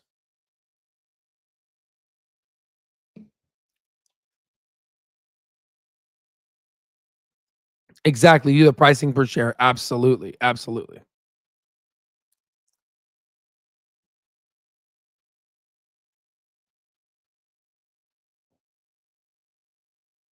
Estimated FCF 2026, $78.3 million. Low estimate, $70.4 million. High estimate, $86.1 million. Excellent. Okay. So around 78.3. But that's kind of weird because what do you think the free cash flow estimate will be for 2025?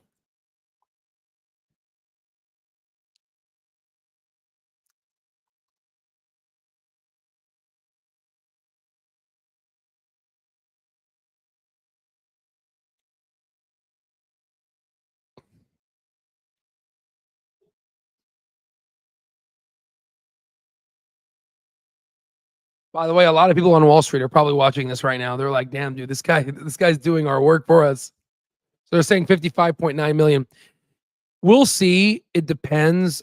I think actually, so let me go ahead and add another data point. So I know in Q1 2025 it was operational cash flow negative, but the CFO Peter said that it's because unpaid claims.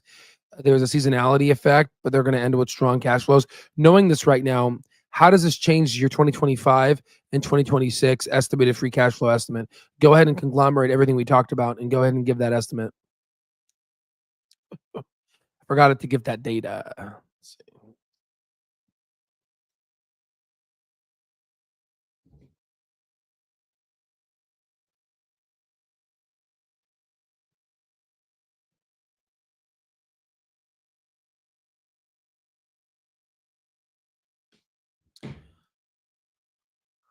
All right. Again, still very conservative. I don't agree because they were operational cash flow for 2024 80. So I think it's going to be higher. I would say 75 million of around 74, 75 million of free cash flow for this year and potentially maybe next year. We'll see. Depends. I think that's a bit of an overstretch, and I'll explain why. But with that, and you calculate the intrinsic value, like I said, you get around $7, right? Which is what I did my, which is where I set my price target, $7.25. But that's them growing at 23%. If you do 33%, then obviously it's going to go higher. If you go right, but I'm going very right. I'm. It's hard to repeat year over year exactly. So one thing that could change fundamentally is patient aggregation. 30% is hard to do repeatedly. Now, Alignment has been doing it a lot. And Oscar as well, different company though. For Oscar's different market, but Alignment's been able to do it. So I think they can. And maybe if they expand to new geos, as what Andrew was saying. But I think that's kind of where we're at there.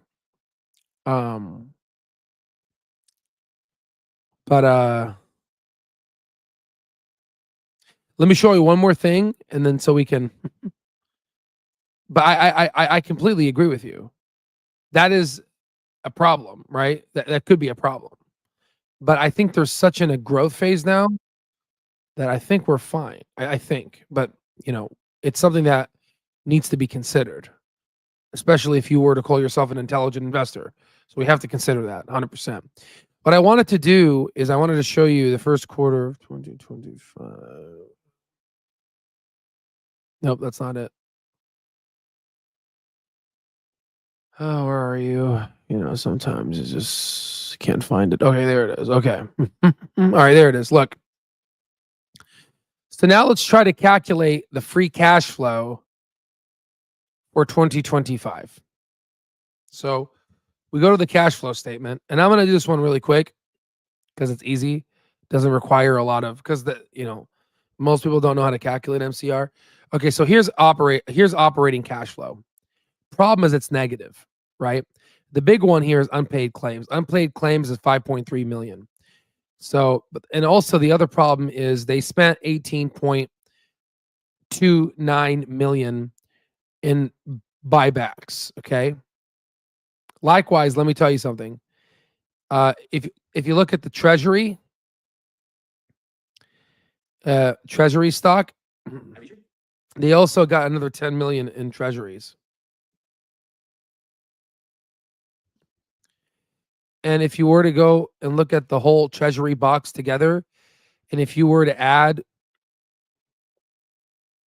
all the treasuries together, yeah, with the buybacks and everything, so they bought before March 31st. That's what that tells me.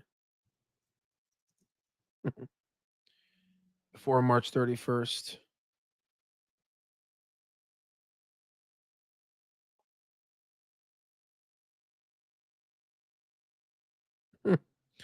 So that's good. So they bought around the dip. Yeah, good. Okay, so it shows you now they have $62.9 million in treasury stock. This includes all of This includes also the buyback. It's in their treasury. It's all included in there. Which if you take 62 multiplied by 3 so if you take 62, so if you take like 3.5 on average, and let's say the stock goes to 25 million, and now you take 7.41 and you take BRAD. You see this though? There's about 62 million, 62.9. That's about $449 million in total appreciation if it does go to $25, which kind of is the compensation package for Andrew Toy and Vivek. So that's probably what you were calculating. Okay, that's one thing I wanted to talk about.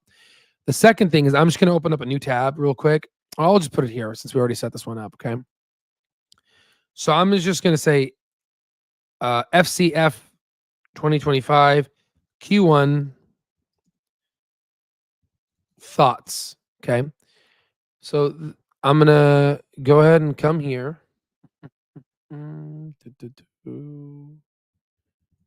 Cash flow. Okay.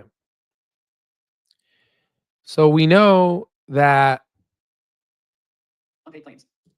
unpaid claims was minus 5.38 million, which we're going to write in thousands. Okay. We're going to make sure they're in accounting. Yep. Middle justify. That's fine. We'll just, that's fine. We'll just put that there. That's fine. That's fine. Okay. So then we're going to go ahead. We know that they also purchased 18,297. 18.2 million, 18.29 million Repurchases of common stock. of common stock. I'll put a -1 here so we can do the math. So if we add, so assuming that this goes to 0 and this goes to 0 as well, they had, let me add another line here. They had an OCF of 60,293. -16 million. So all we have to do now is we'll take the inverse of this because they said that this is seasonality. This won't repeat. So, and it'd be nice to put, it's not accounting fundamental principles to say it's discontinued. So what we'll do is we will take this, subtract, multiply by the inverse, take this, multiply that by the inverse, and then we take the sum of this,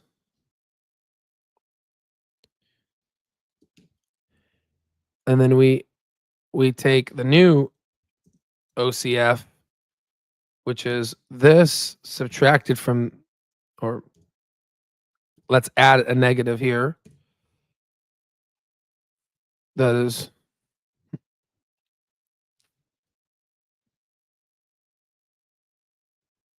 that's fine. You don't need this is a sum. You don't subtract that.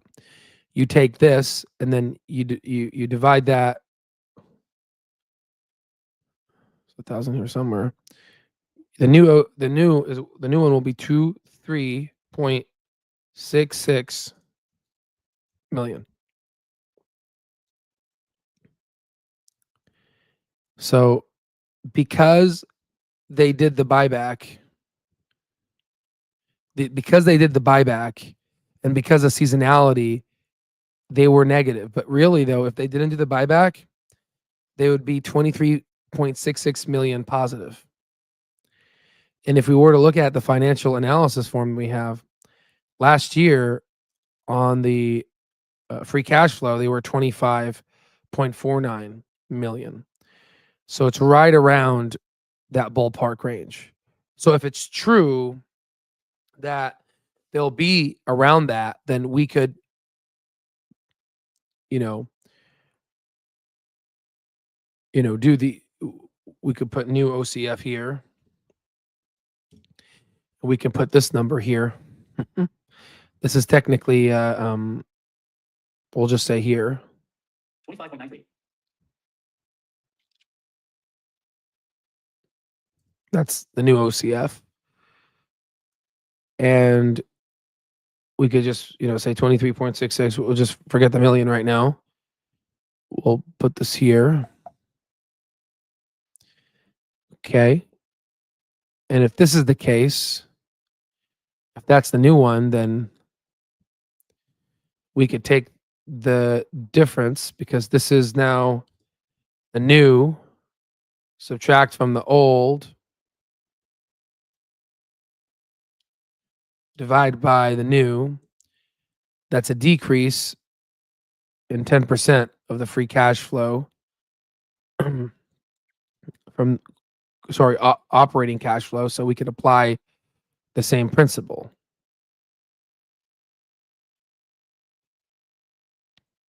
So we could say 4436. 44.36. And then we can move this here. Wait, sorry. We can move this here. You can say, if I have 44.36 and I take 9.594% off, what would be the number?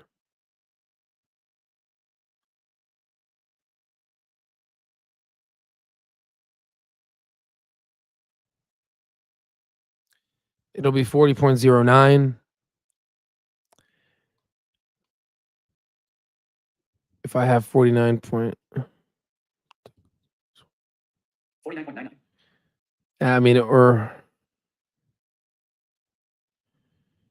it's actually 44.7. 44.76. OCF here, so we'll just have to 44. Again, it's not by a lot, but let's just, for the sake of being accurate, let's just go ahead and do that. So 40.47. 40.47. We'll do the same thing for this one here.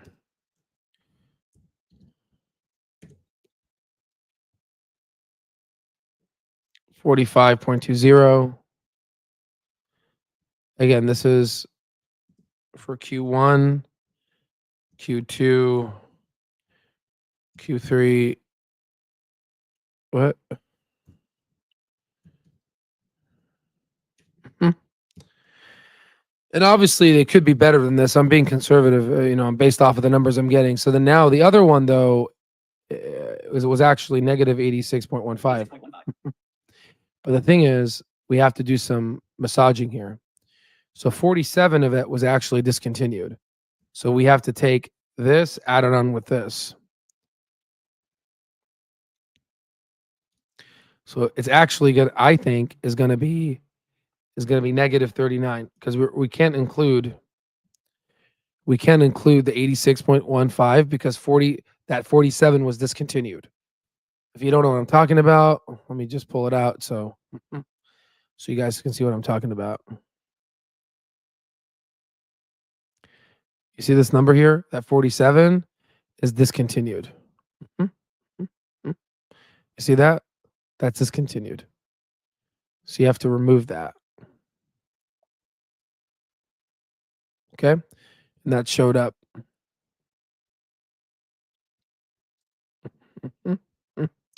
So that's on average, right? Because that, remember the end of the quarter? It's about 39. And that, we could always be safe and make sure things are good. So we can say 39.15.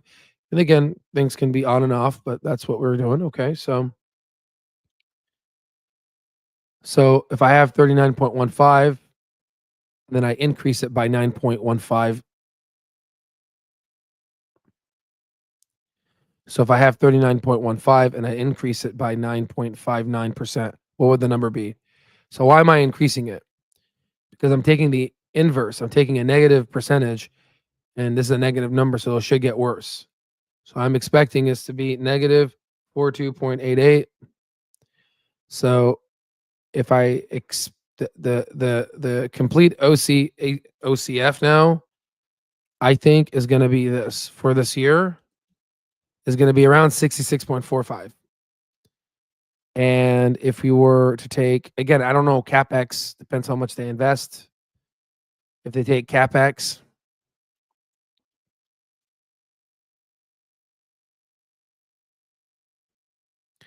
CapEx was like 1.56. So let's up it to 2. Let's up it to 2.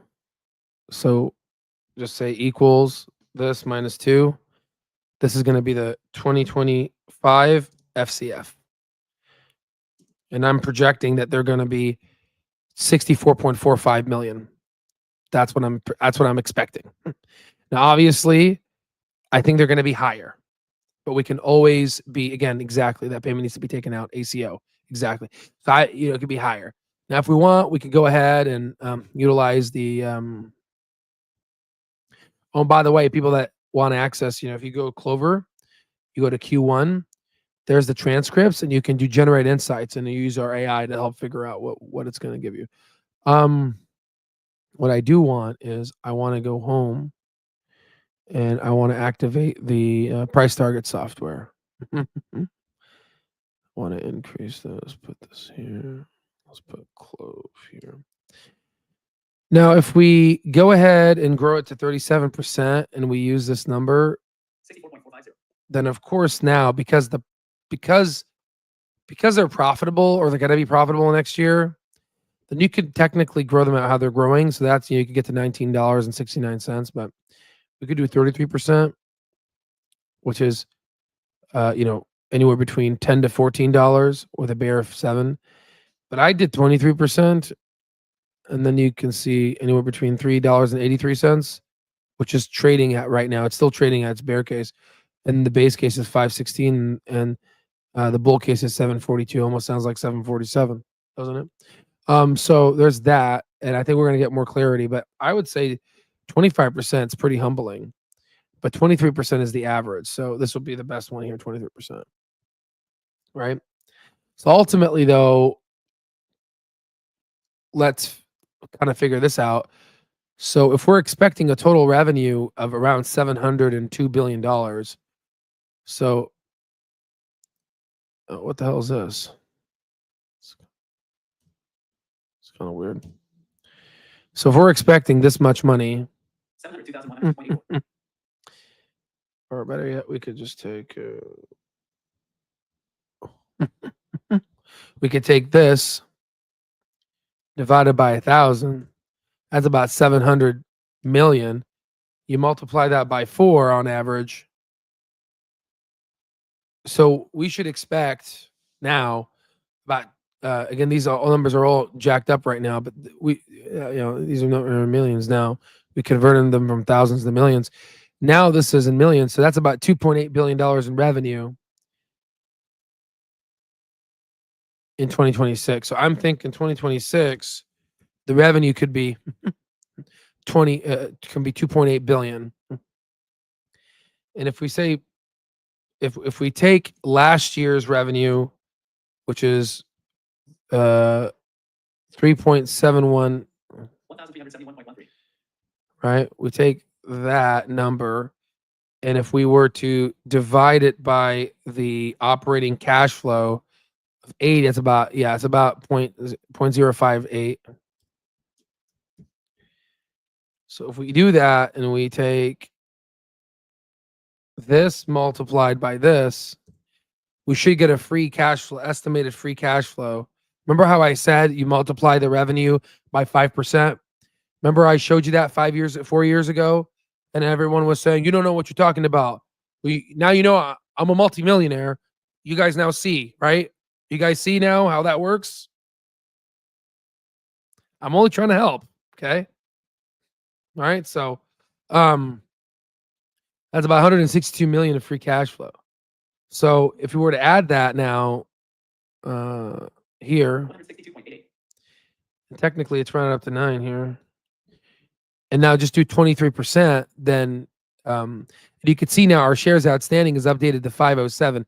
It's technically 496, but we'll just keep it there. It's only going to change by 20 pennies. Who cares, right? So now by 23%, it shoots up to $18, right? 13 to 18, right? Oh, fine. We'll do 496. If we do 496, it's choose up to 9, a little bit. That's fine. We can do it. We'll put it in there. That's fine. But yeah, that's fine. That's fine. And then if we shoot it up to 25%, you can see the price now goes to $15 to $22. And if we do 33%, which is what happened this quarter, we could do 26 to 38. And if we do 37, which is what they're going to grow at for the whole fiscal year, that's $34 to $50, right? I think to be humble, I would say 25. Oh, by the way, yes, this is no SaaS. I don't know the SaaS numbers. It'll be in other income later, right? It says 5 million, but it said 5 million last year, and I'm sure so it's not, right? Maybe it is. Maybe there is the 5 million in there. We got to check 2023 numbers, the other income. But yeah, I would say 2025 is pretty humbling. I could say 30% will be good, but let's do 25. So I would say in the next 2 to 3 years, we would see $15 to $22. But here's the problem. They're about to become triple-headed dragon in 2026. So if they're going to be a triple-headed dragon, what do you think is going to happen to the stock price? What do you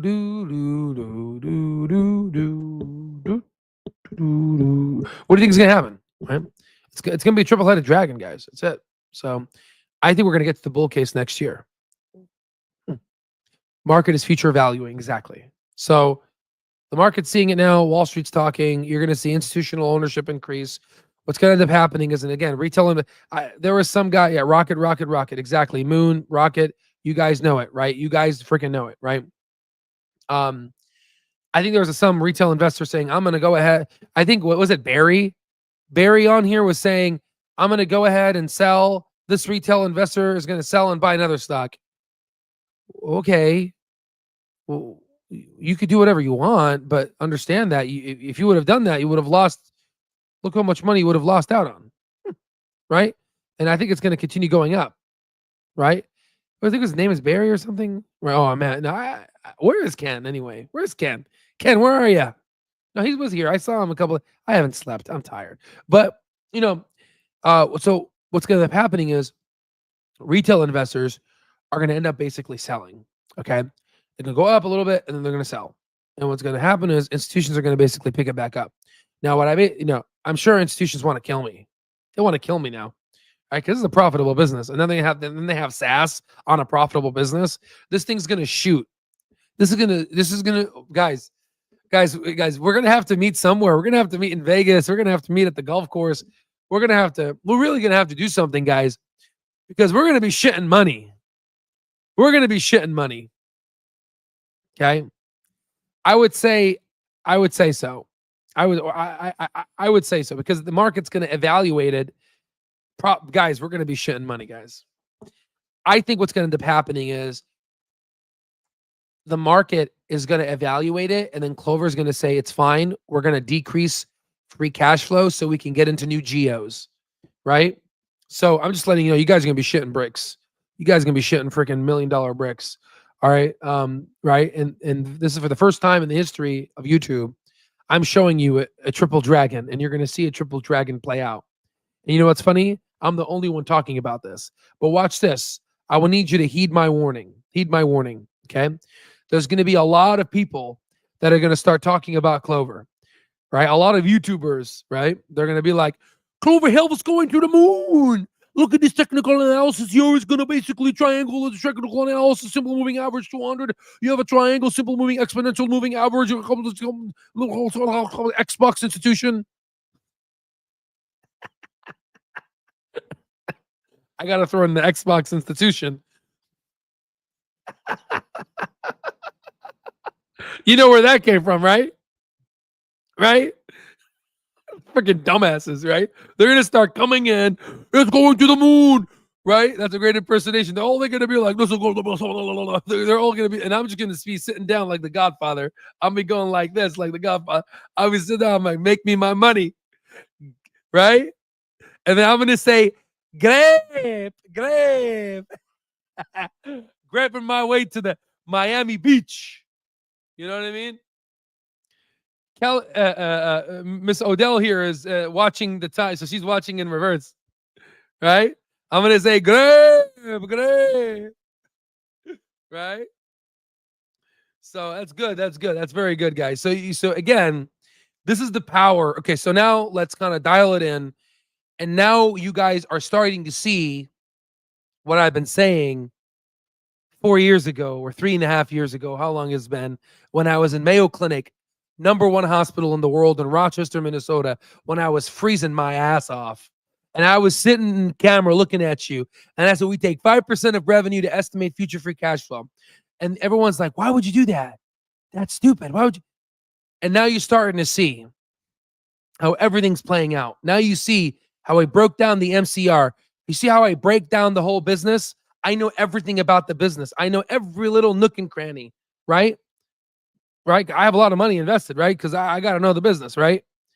And because now I do this, now you're starting to see kind of how you could actually look at the stock price and realize it's not a stock that represents nothing. It's a share that represents the whole business.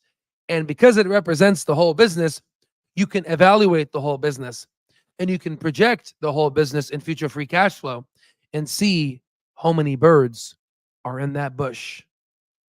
See? It all comes together. It all comes together. So, ladies and gentlemen, if you want to see other triple dragons, and a lot of my people now, I feel like I created my mafia family, the Lifetime Access family. We have it's the PayPal Mafia group we have. I swear. There will be a time where Lifetime will become 10,000, 15,000. It will go up because, again, as of right now, we have a net worth of $44 to $45 million altogether with a 35% response rate. Sorry, 30% response rate. It's going to get to a point where we are going to have over $1 billion of net worth, okay, in the platform. And not only do you have access to the data, all the stocks that all these amazing smart people are looking at, you're going to have access to it all. And all that comes with a price, right? Given the data is expensive. So, ladies and gentlemen, I think time and time after, I think it's very proven to you that it is in your best interest to purchase Lifetime Access. And if you don't, then this ship is going to sail, and it's going to get to a point where it's going to be a little bit over, it's going to be over the normal budget. Right now it's undervalued. And you're going to go ahead and you're going to realize that, holy crap, this is a lot of money, right? Because unfortunately, things that cost, you get what you pay for, right? And this is a very quality product. And as you can see, I'm already wealthy. I don't, this money doesn't go to me. It goes to the business, right? It goes to paying the business, okay? And later on, once Clover does go to its intrinsic value, I think I saw it somewhere here. Was it John or someone said it? Someone said it. We're going to get to a point where we're going to be doing covered calls. And then we will be making 500 to 800,000 and maybe even $1 million to $2 million a month, to where we'll be able to make 10 to even 15, 20 million per year. That's just one person, right? And we're just going to be shitting money. And then that's it. Welcome to Wall Street, ladies and gentlemen. Welcome to Wall Street. I cracked Wall Street, and I can help you crack it too. I'll see you on the next one.